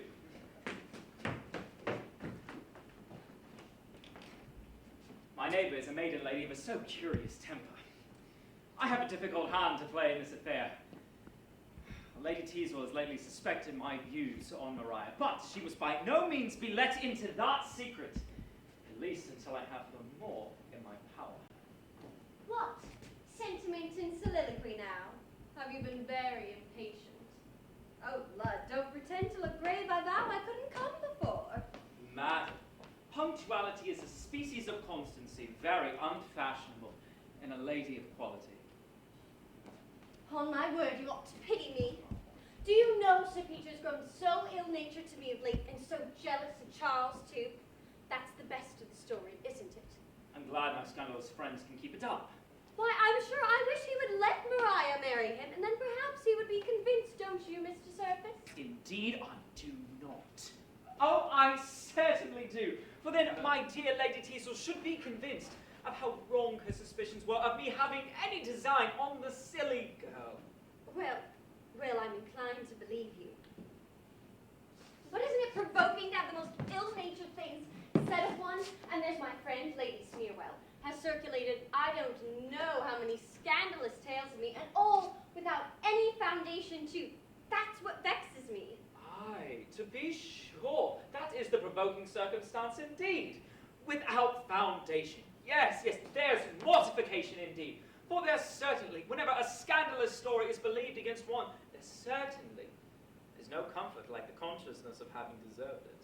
No, to be sure, then I forgive their malice. But to attack me, who am really so innocent, and who never say an ill-natured thing of anybody, that is of any friend, and then Sir Peter, to have him so peevish and so suspicious when I know the integrity of my own heart, indeed 'tis monstrous. But, my dear Lady Teazle, 'tis your own fault if you suffer it.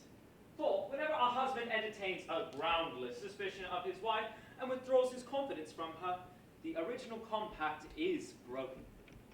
She then owes it to the honor of her sex to endeavor to outwit him. Indeed.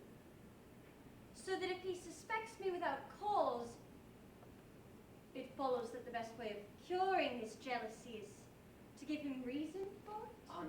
Undoubtedly, for he should never be deceived in you, for then it becomes you to become frail in compliment to his discernment. What you say is very reasonable. And when the consciousness of my innocence... Ah, madam, there is the great mistake indeed. 'Tis the very consciousness of your innocence that is the greatest prejudice in you. What makes you careless of forms and the world's opinion? Why, the consciousness of your innocence. What makes you thoughtless to run into 1,000 little imprudences? Why, the consciousness of your innocence. What makes you impatient to Sir Peter's temper and outrageous at his suspicions? Why, the consciousness of your innocence. 'Tis very true. Now, my dear Lady Teazle, if you but make one trifling faux pas, you can't conceive how cautious you would grow, and how ready to humor and agree with your husband. Do you think so? Oh, I'm sure on it. For then you should see all scandal would cease at once. For, in short, your character is like one in a plethora, absolutely dying of too much help. So So, then, I perceive your prescription is that I must sin in my own defense and part with my virtue to preserve my reputation. Why, exactly so. Upon my credit, ma'am. Well, certainly this is the oddest doctrine, and the newest receipt for avoiding calumny. But an infallible one. Believe me, Lady Teazle, prudence, like experience, must be paid for. Why, if my understanding were once convinced. Oh, yes, of course. Your understanding should be convinced. Heaven forbid that I should persuade you to do anything that you thought wrong. No, I have too much honor to desire for it. Don't you think we might as well leave honor out of the argument? I see the ill effects of your country education still remain with you. I doubt they do indeed.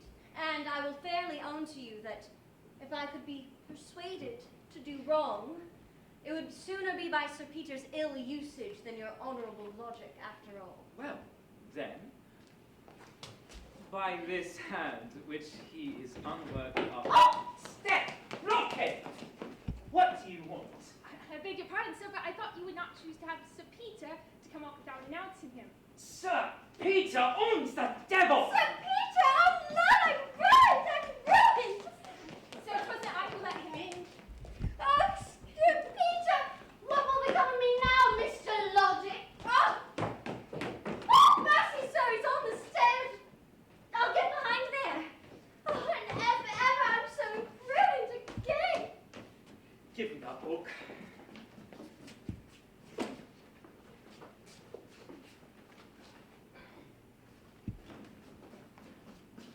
I ever improving himself. Mr. Surface? Mr. Surface. Oh, Sir Peter! Oh, forgive me. I've been dozing over a stupid book.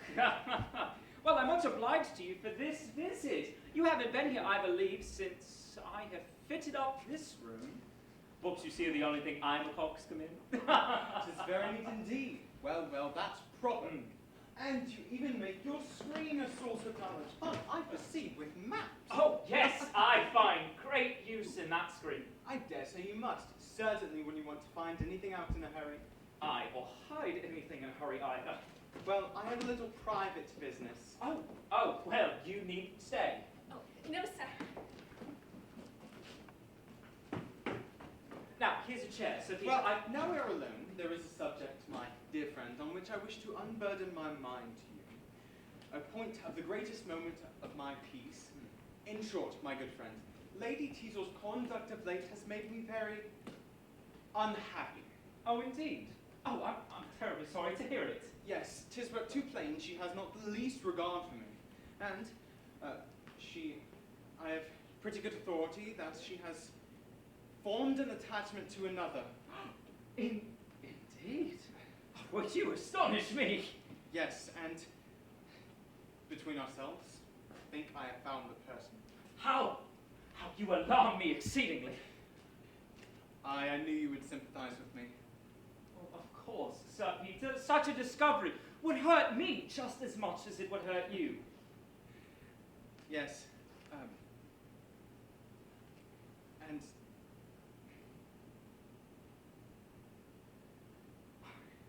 For my part, I'm not quite sure. Do you know who it is? No. Well, I for sure haven't the most distant idea. No, it can't be. Sir Benjamin Backbite, of course! No. Oh. What say you to Charles? My brother! Oh, impossible! Ah, my good friend, the goodness of your own heart misleads you. You judge of others by yourself. Certainly, Sir Peter. The heart that is conscious of its own integrity is ever slowest to credit another's treachery.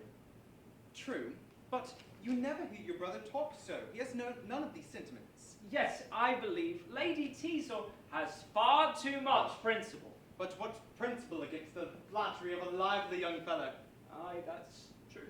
Yes, and the difference of our ages makes it very improbable that she should have any great affection for me. Oh. And if she were to be frail and I were to make it public, Why, the town would only laugh at me, I- the foolish old bachelor who married a girl. That's true, they would laugh. I laugh and make ballads and paragraphs, and the devil knows what Well, I've no, made. you must not make it public. But then again, that the nephew of my old friend Sir Oliver should be the one to attempt such a wrong hurts me more nearly. Undoubtedly. For whenever ingratitude barbs the dart of injury, the wound has double danger in it. I was in a manner his guardian, whose house he had been so often entertained, and who never in my life denied him my advice. Oh, 'tis not to be credited. But, for my part, until you can give me positive proofs, I cannot but doubt it. However, should this be proved on him, he's no longer a brother of mine. I disclaim kindred with him. For the man who breaks the rules of hospitality and attempts to seduce the wife of his too great friend deserves to be branded as a pest of society. What a difference there is between you. What noble sentiments. Yes, I cannot suspect. Lady Teazle has fought too much honor. I'm sure I wish to think well of her, and to remove all ground of quarrel between us. She has lately reproached me more than once with not giving her an independent settlement. And, in our latest quarrel, she almost hinted that she should not break her heart if I was dead. Now, as we seem to differ in our ideas of expense, I have determined she shall have her own way, and be her own mistress henceforth. And, if I were to die, she will find that I have not been inattentive to her interests while living. Here, my friend, are the drafts of 2 deeds, on which I wish to have your opinion. By one, she shall have 800 independent a year while I live, and by the other, the bulk of my fortune after my death. This is truly generous, Sir Peter. I wish it may not corrupt my people. Yes, I am determined she shall have no cause to complain, but I would not have her acquainted with the latter of my affection yet a while. Nor I, if I could help it. Well, now, if you please, let us talk over the situation of your hopes with Mariah. Oh, no, dear Sir Peter, another time, if you will. I am sensibly chagrined at the little progress you seem to make in her affections. Sir Peter, what are my disappointments? Whenever your happiness is at stake, death I shall be ruined in every way. And though I know you are averse to my acquainting Lady Teazle with your passion, I'm sure she's not your enemy in the affair. Sir Peter, really, I'm too much affected by the whole situation to bestow a thought upon my own concerns. For the man who is entrusted with the distresses of a dear friend deserves... Well, sir.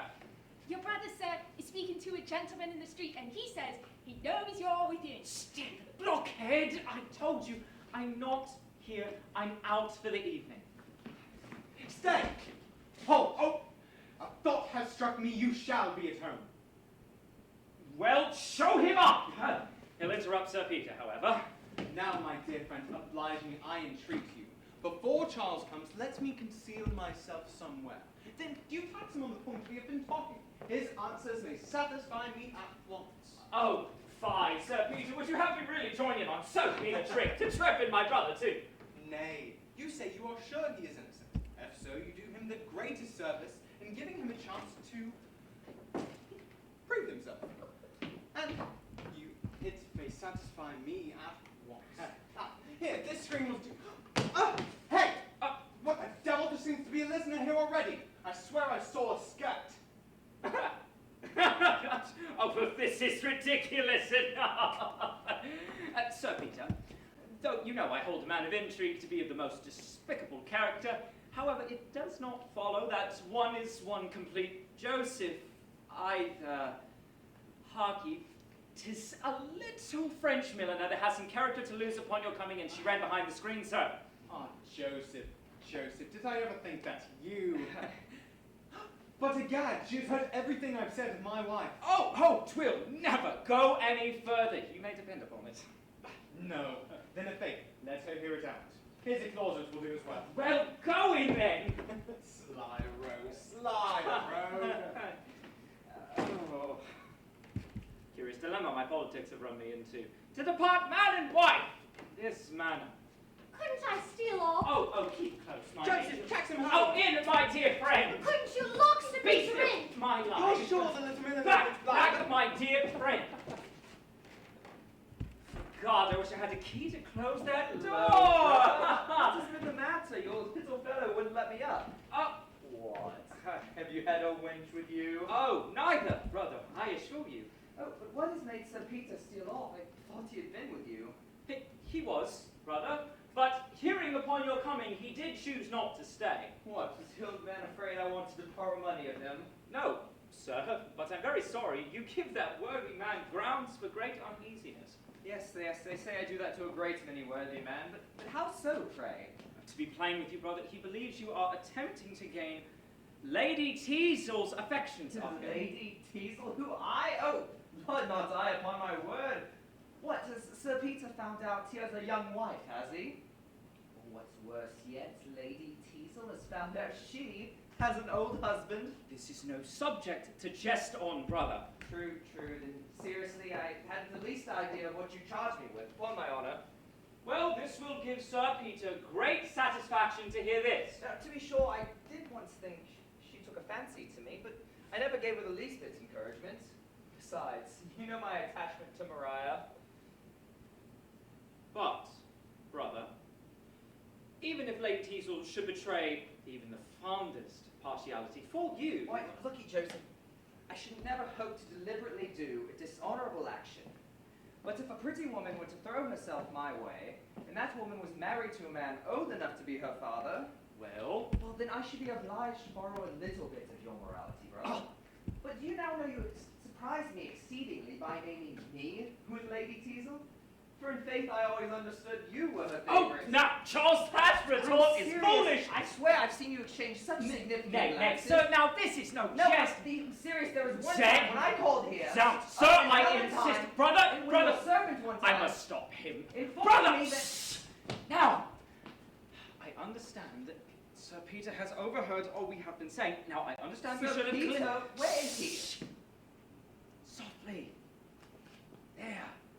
Oh, for heaven, I'll have him No, out. Sir no, Peter, come Charles! Sir Peter, come at the port. What? My old guardian? Turn inquisitor and take evidence incognito? Give me your hand, Charles. I believe I have suspected you wrongfully, but you mustn't be angry with Joseph. 'Twas my plan. Indeed. But I acquit you. And I promise I don't think nearly so ill of you as I did. For what I have heard has given me great satisfaction. It was lucky you didn't hear more, wasn't it, Joseph? You would have retorted on him. It was just a joke. I know his honor too well. But you might as well have suspected him as me in this matter, for all that. Mightn't you, Joseph? Well, I believe you. Were they both out of this room? And in future, perhaps we may not be such strangers.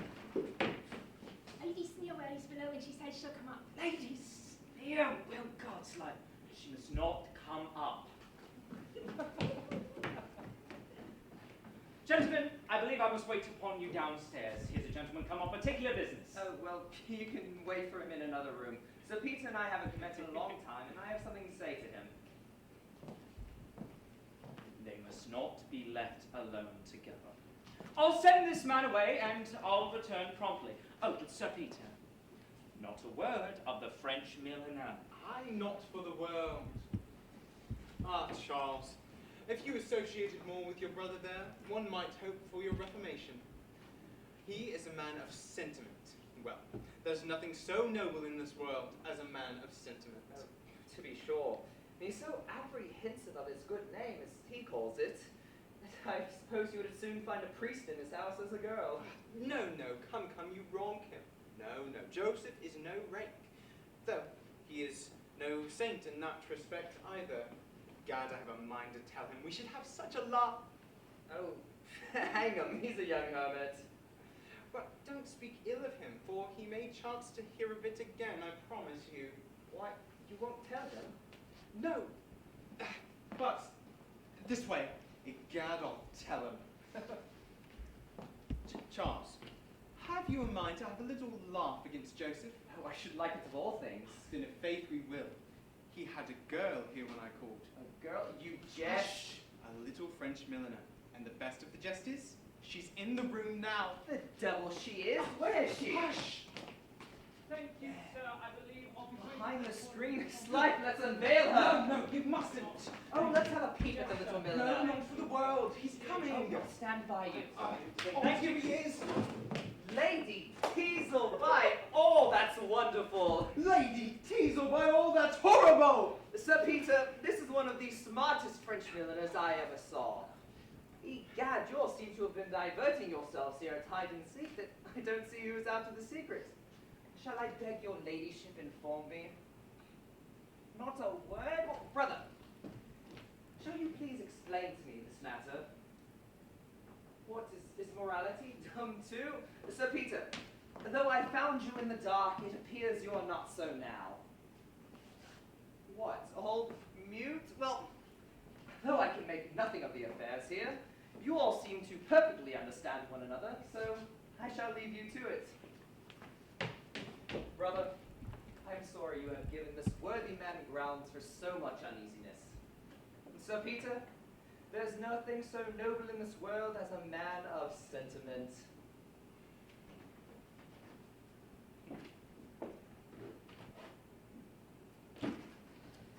Sir Peter, I confess appearances are against me. But if you will afford me a moment of your patience, I trust I should be able to explain everything to your satisfaction. If you please, sir.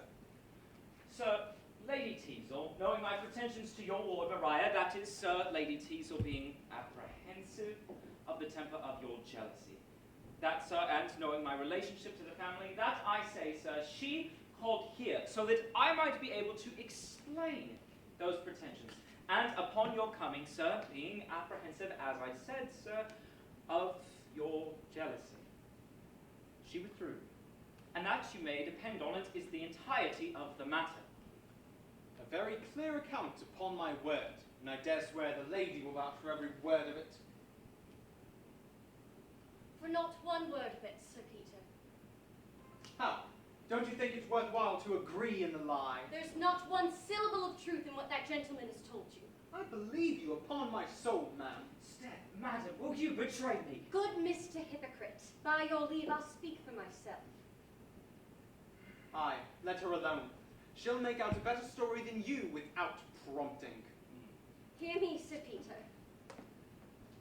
I came hither on no matter relating to your ward, and even ignorant of this gentleman's pretensions to her. But I came, seduced by his insidious arguments, at least to listen to his pretended passion, not to sacrifice your honor to his baseness. Aye, I believe truth is coming indeed. The woman's mad! Nay, sir, she has recovered her senses, and your own arts have furnished her with the means. Sir Peter, I do not expect you to credit me, but the tenderness you expressed for me, while I am certain you could not think I was witness to it, has so penetrated to my heart that had I left this place without the shame of this discovery, my future life should have spoken the sincerity of my gratitude. As for that smooth-tongued hypocrite, who would have seduced the wife of his too credulous friend while pretending honorable addresses to his ward, I now behold him in a light so truly despicable that I shall never again respect myself for having listened to him.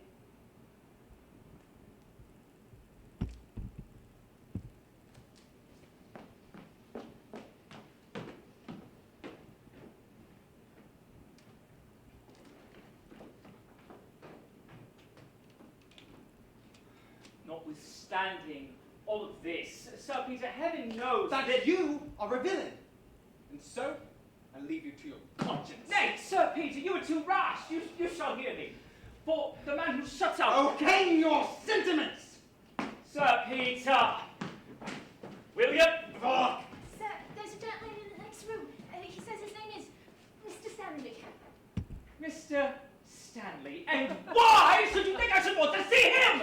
You must know he came to ask for something.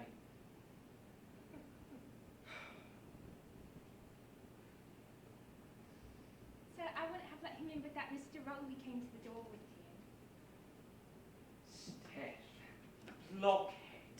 To think that I should be in a temperament to receive visits from poor relations. Well, why didn't you just show the man up? I will, sir. Why, sir, it wasn't my fault that her ladyship was discovered. Go, fool!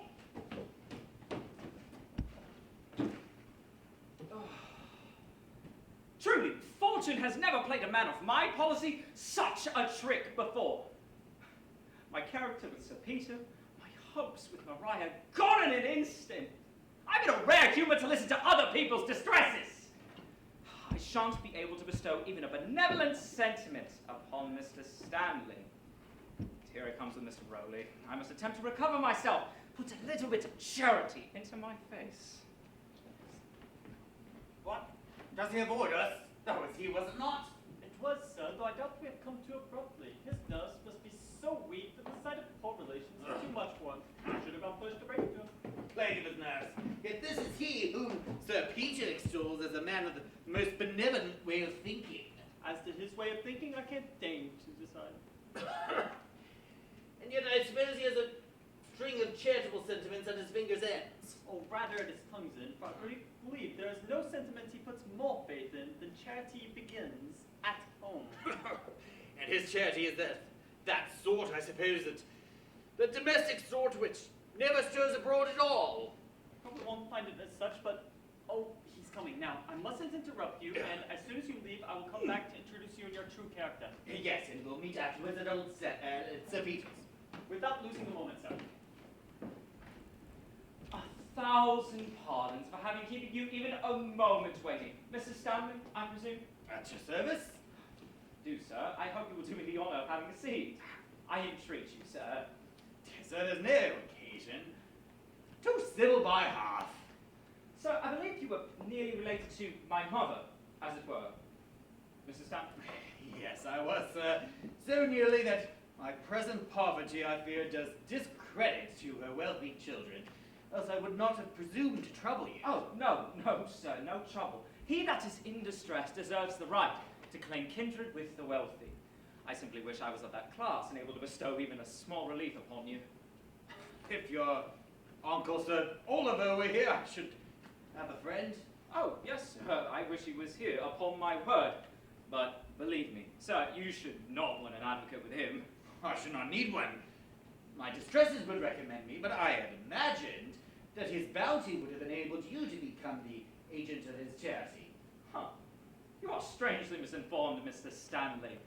My Uncle Oliver is a worthy man, a very worthy man. But avarice, Mr. Stanley, is the vice of age. And, upon my word, I will tell you in confidence, what he has done for me has been a mere nothing. Although the report of my friends has been the opposite, and to my part, I've never chosen to contradict the report. Has he never transmitted you bullion, rupees, pagodas? No, sir, nothing of the kind. No, presents here and there, china, shawls, Congo tea, affidavits, and, Indian crackers. Little more, believe me. Here's gratitude for 12,000 pounds. Affidavits and Indian crackers. Then, sir, I believe you are aware of the extravagance of my dear brother. Very few would credit what I have done for that unfortunate young man. Not I, for one. Oh, the sums I have lent him. Indeed, I have been exceedingly to blame, and, well, now I feel doubly culpable because it has deprived me of the pleasure of being able to serve you, Mr. Stanley, as my heart dictates. Dissembler! So then, sir, you can't help me. As it greatly pains me to say, I cannot. However, you may depend upon hearing of me whenever I should be able to be of service. I am extremely sorry. Oh, no. There needs to be no apology. To pity without the ability to relieve is still far more painful than to ask and be denied. Sir, your most obedient humble servant. You leave me deeply affected, Mr. Stanley. William, be ready to open the door. Oh, dear sir, no ceremony. Oh, you're very obedient. Oh, you're most obsequious. You may depend upon hearing of me when I may be of service. Oh, dear sir, you are too Hi!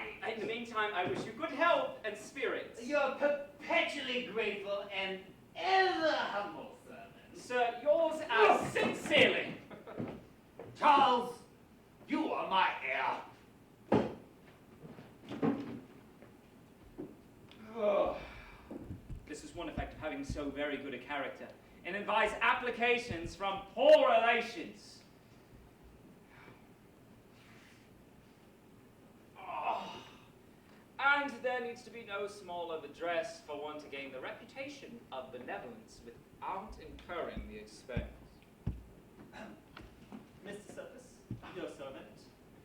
I was apprehensive of interrupting you, but I have urgent business of which I'm sure this letter will inform you. Always happy to see Mr. Rowley. What? My uncle, Sir Oliver, arrived.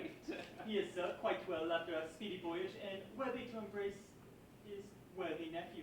Oh, I'm so excited. Truly his coming is the cruelest piece of ill fortune.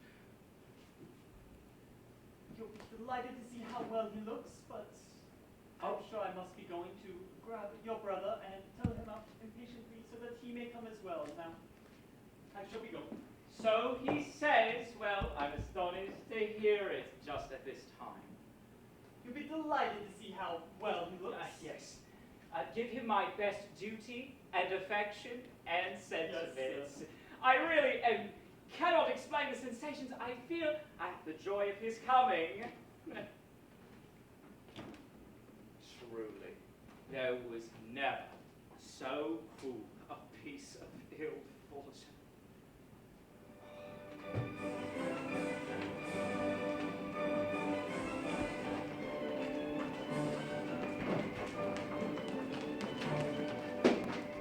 So Joseph! Charles!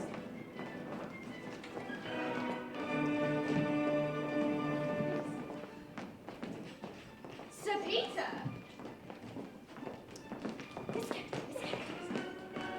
Lady Teazle! I see you have made it in. You must show me Lady Teazle immediately.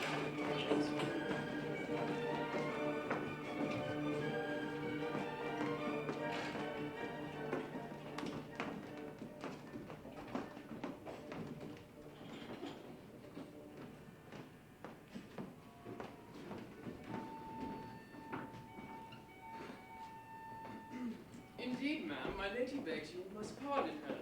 Did you tell her it was her friend, Mrs. Candor? Yes, she begs you will excuse her.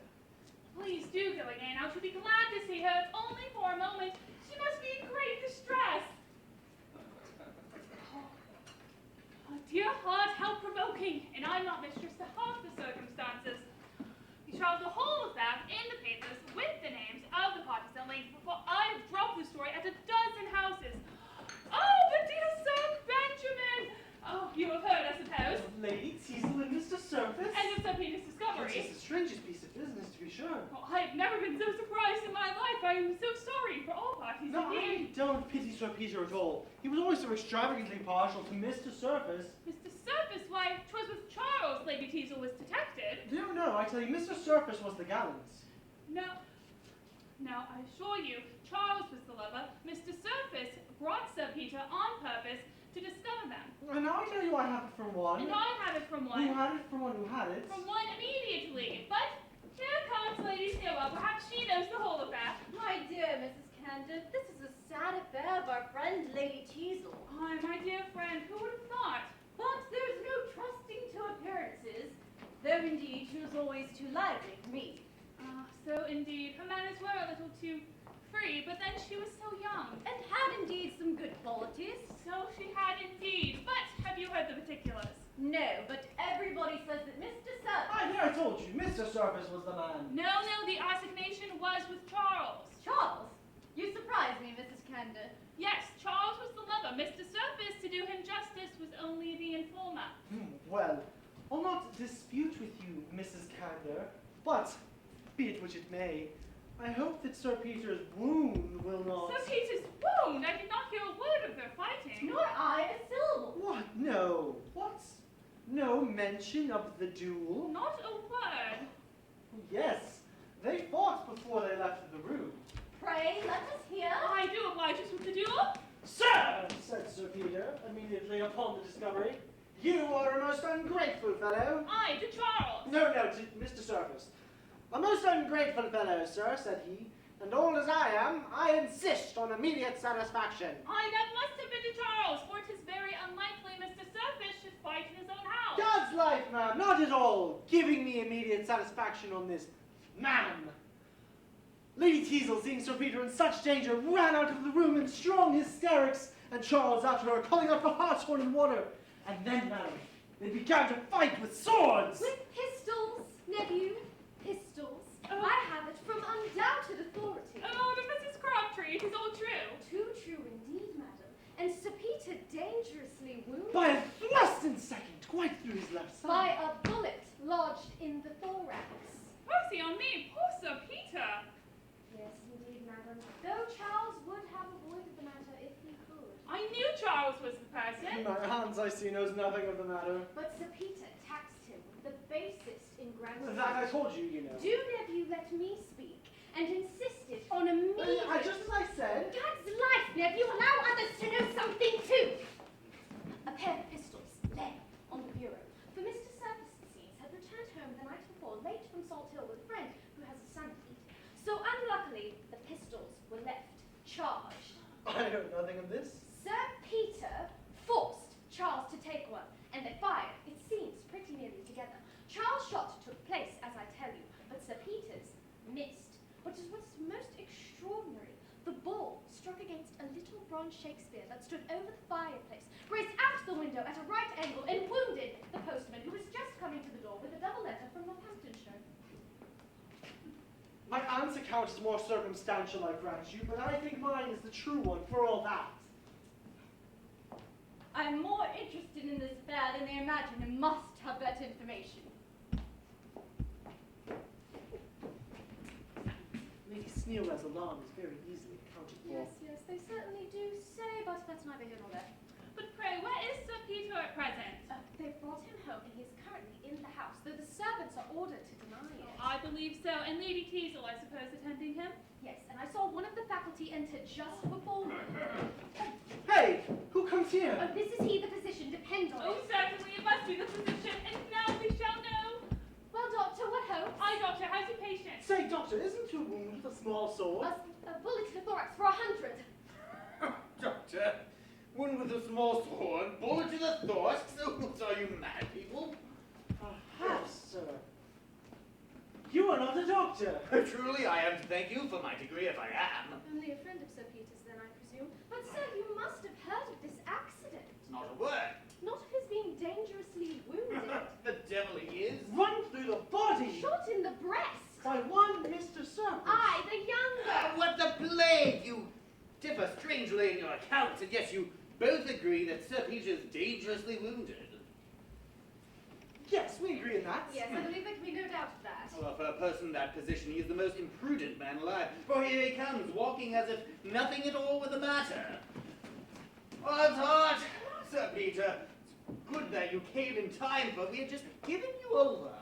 God, this is the most sudden recovery.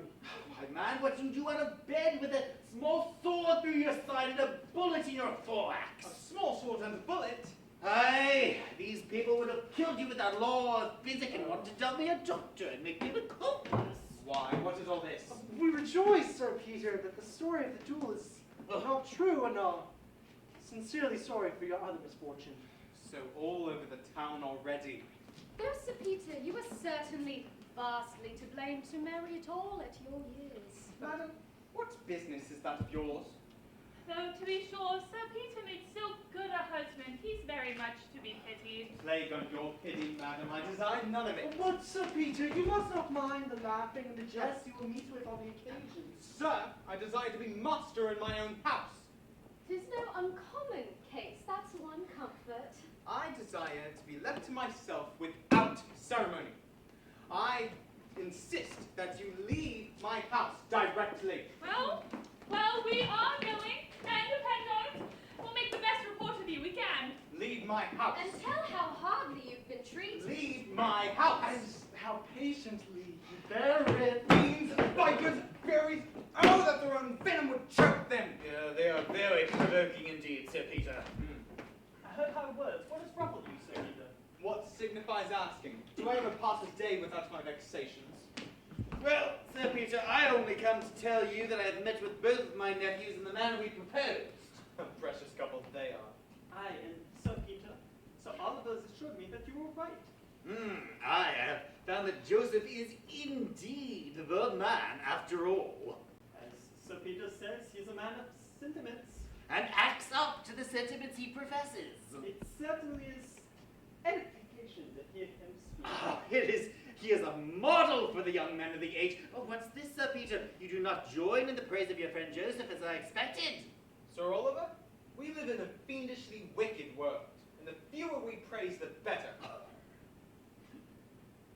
What? You said this, Sir Peter. You who were never wrong in your life. Pshaw! Plague on you both! I see by your sneering that you've heard the holy fair. I shall go mad among you. Well, to assure you, Sir Peter, we have heard it all. I saw Lady Teazle coming from Mr. Surface is so humble that she gave me to be an advocate for you. And does Sir Oliver know all too? Every circumstance. What? Of the closet and the screen? Yes, and a little French milliner. Oh, I've been vastly diverted by the story. It was very entertaining, to be sure. I've never laughed so hard in my life.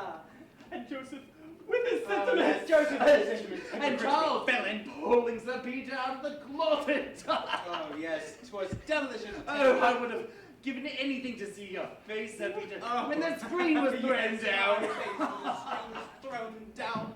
Oh, I must never show my head again. Oh, come, it isn't fair to laugh at you neither, my old friend. Upon my soul, I can't help it. Oh, pray, don't restrain your mirth on my account. It does not hurt me at all. Oh, I see Lady Teazle in the next room, and I know you desire reconciliation as much as she does. My being here prevents her from coming to you. Well, I'll let honest Rowley mediate between the two of you, but he must bring you all presently to Mr. Surface's where I'm now returning.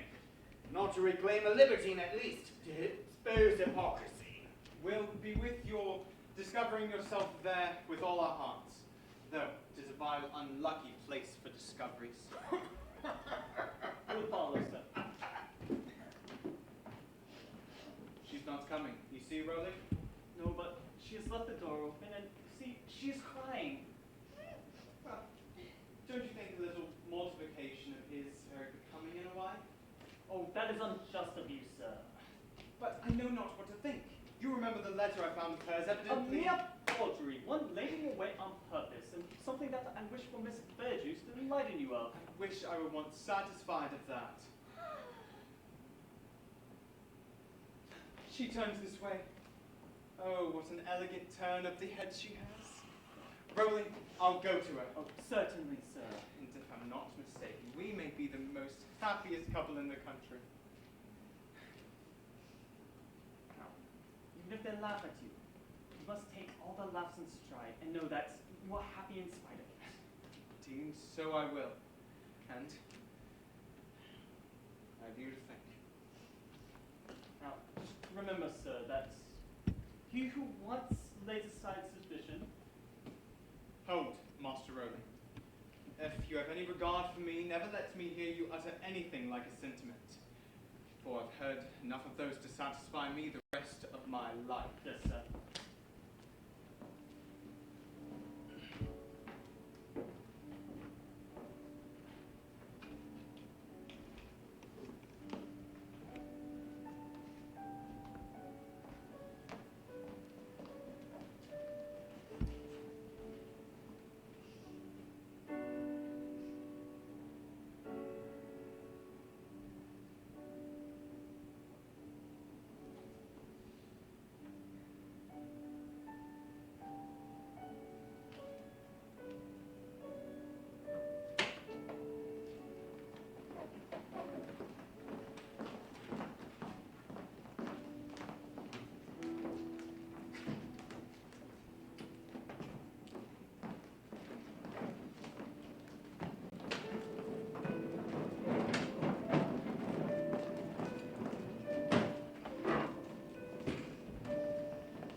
fashion furnish a remedy. No, nor cunning either.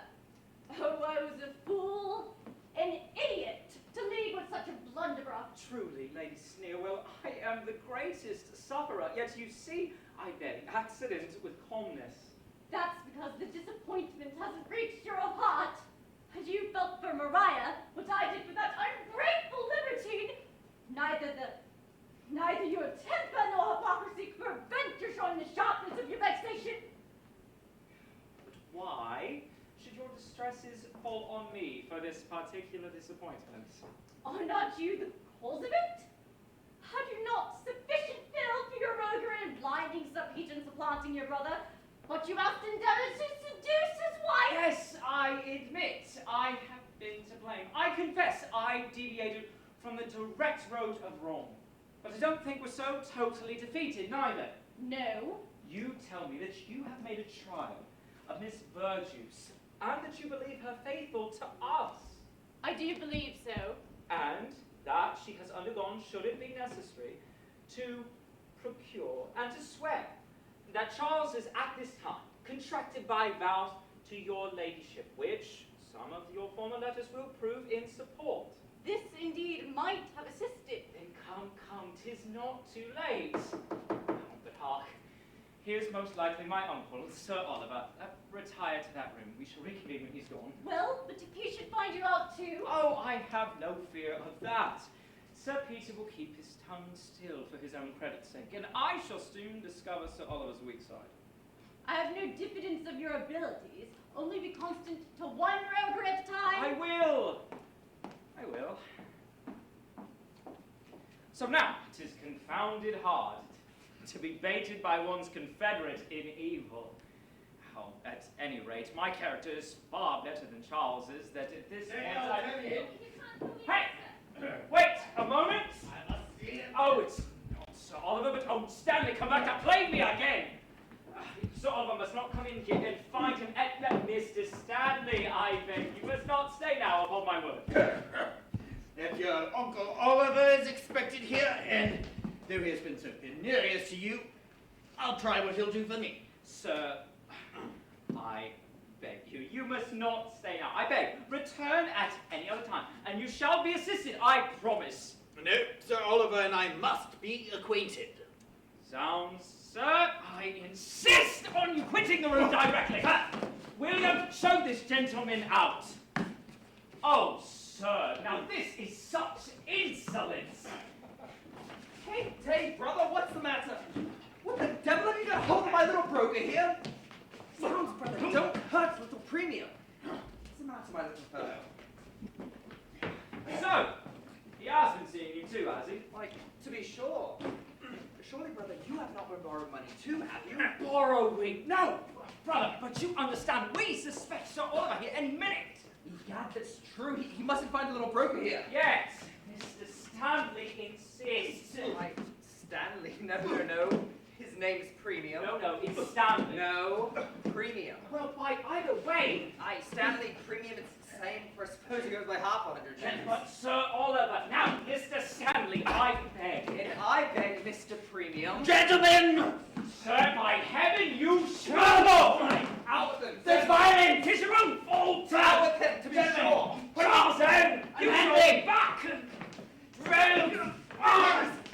In the name of wonder, here are dutiful nephews who sought their uncle at his first visit. Indeed, Sir Oliver, 'twas well we came in to rescue you. Indeed, it seems the character of poor Stanley was of no help to you. Or Premium either.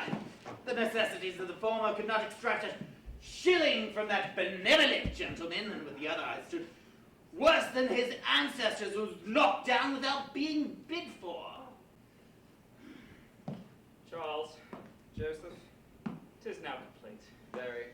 Sir Peter, my old friend, and really too, take a look at that elder nephew of mine. You know what he has already received of my bounty, and you know how gladly I would have regarded half of my fortune as being held in trust for him. Judge then my disappointment in discovering him to be destitute of truth, charity, and gratitude. Sir Oliver, I should be more surprised at this declaration had I myself not found him to be treacherous and hypocritical. And if the gentleman pleads not guilty to these, pray let him call me to his character. Then I believe we need add no more. For if he knows himself, he will find it as the most perfect punishment that he is known to the world. They speak this way to honesty. What will they say to me by and by? As for his brother, that prodigal there, Aye, now comes my turn. The wretched family portraits will ruin me. Sir Oliver, uncle, will you honor me with a hearing? If Joseph were to make one of his long speeches, I might recollect myself a little. well, I suppose you undertake it to justify yourself. Oh, I trust I could. Now, if you'll afford me. And you, sir, I suppose you could justify yourself too. Not that I know of, Sir Oliver. What, has little premium been let too much into the secret? Hey, now, to be sure, they were family secrets, and they should stay that way. Sir Oliver, I know you cannot hold Charles's follies against him with anger. No more I can. Nor with gravity either. Sir Peter, do you know that this rogue bargained with me for all of his ancestors, sold me judges and generals by the foot and maiden aunts, cheap as broken china? To be sure, I did make a little free with the family canvas, it's the truth on it. My ancestors may rise in judgment against me, there's no denying it. But believe me sincere when I say, I would not say so if I was not, that if I do not appear mortified at the exposure of my follies, it is because I feel the warmest satisfaction in seeing you, my liberal benefactor. Charles, give me your hand again. The ill-looking little fellow over the settee has made your peace. And my gratitude to the original is still increased. Yet I believe, Sir Oliver, here is one whom Charles is still more anxious to be reconciled. I have heard of his attachment here, and with a young lady's pardon, if I could shew right that blush. Well, child, speak your sentiments. Sir, I have little to say but that I shall rejoice to hear that he is happy. As for me, whatever claim I had to his attention, I willingly resign to one who has a better title. How, Mariah? Heyday, what's the mystery now? While he appeared an incorrigible rake, you would give your hand to no one else. And now that he's likely to reform, I'll warrant you won't have him.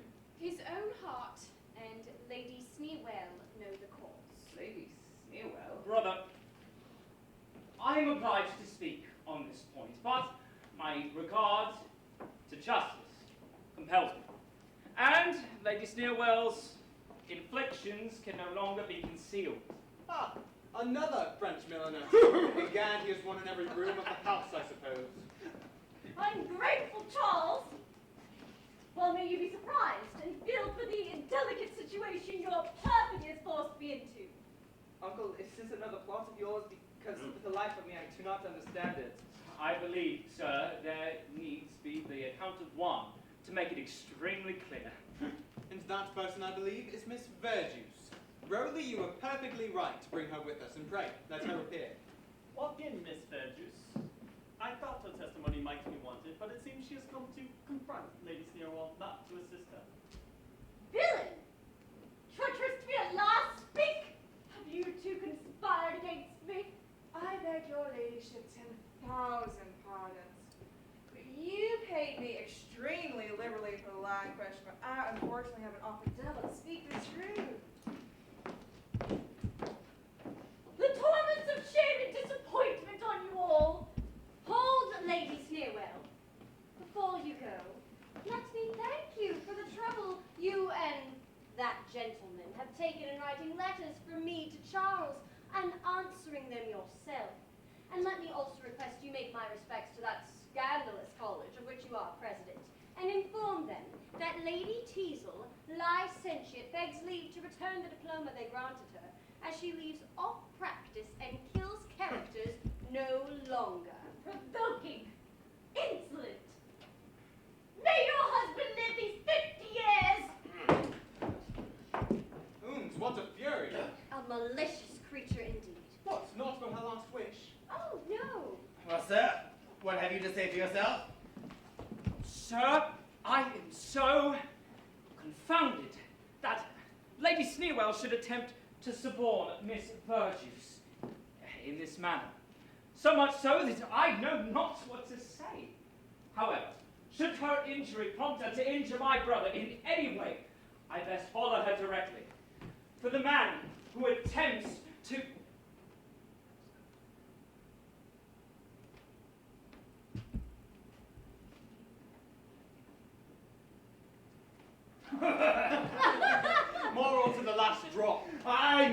Oh, if you can, Joseph, oil and vinegar gather do very well together. I believe we have no more need for Miss Verjuice at the moment. Nah. Before I go, I beg pardon once for all whatever uneasiness I've been the humble instrument caused to the party's present. Well, you have made atonement by a good deed at last. But I must request of the company that it shall never be known. What? Why? Are you ashamed of having done a right thing once in your life? Ah, sir, consider, I live by the badness of my character. And if it were found out that I've been betrayed into an honest action, I shall lose every single friend I have in the world. Well, we'll introduce you no further by saying anything to your praise, never fear. Well then, farewell to you all. There's a precious road. See, Sir Oliver, there needs no persuasion now in reconciling your nephew and Mariah. Ah, as it should be. We'll have the wedding tomorrow morning. Thank you, dear uncle.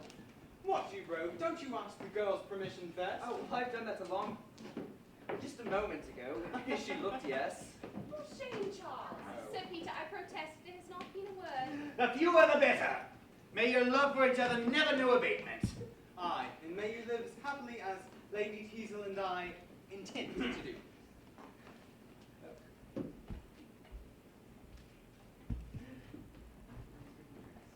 Really, I'm sure you congratulate me, for I'm sure I owe you much. You do indeed, Charles. Aye, honest Rowley always said you would reform. Why, as to reforming Sir Peter, I can make no promises. That is the proof that I intend to set about it. Now, here shall be my monitor, my gentle guide. Can I leave the virtuous path from which your eyes illumine? Though thou, dear maid, shouldst wave thy beauty sway, thou still must rule, and I will obey. An humbled fugitive from folly view, no sanctuary near but love and you.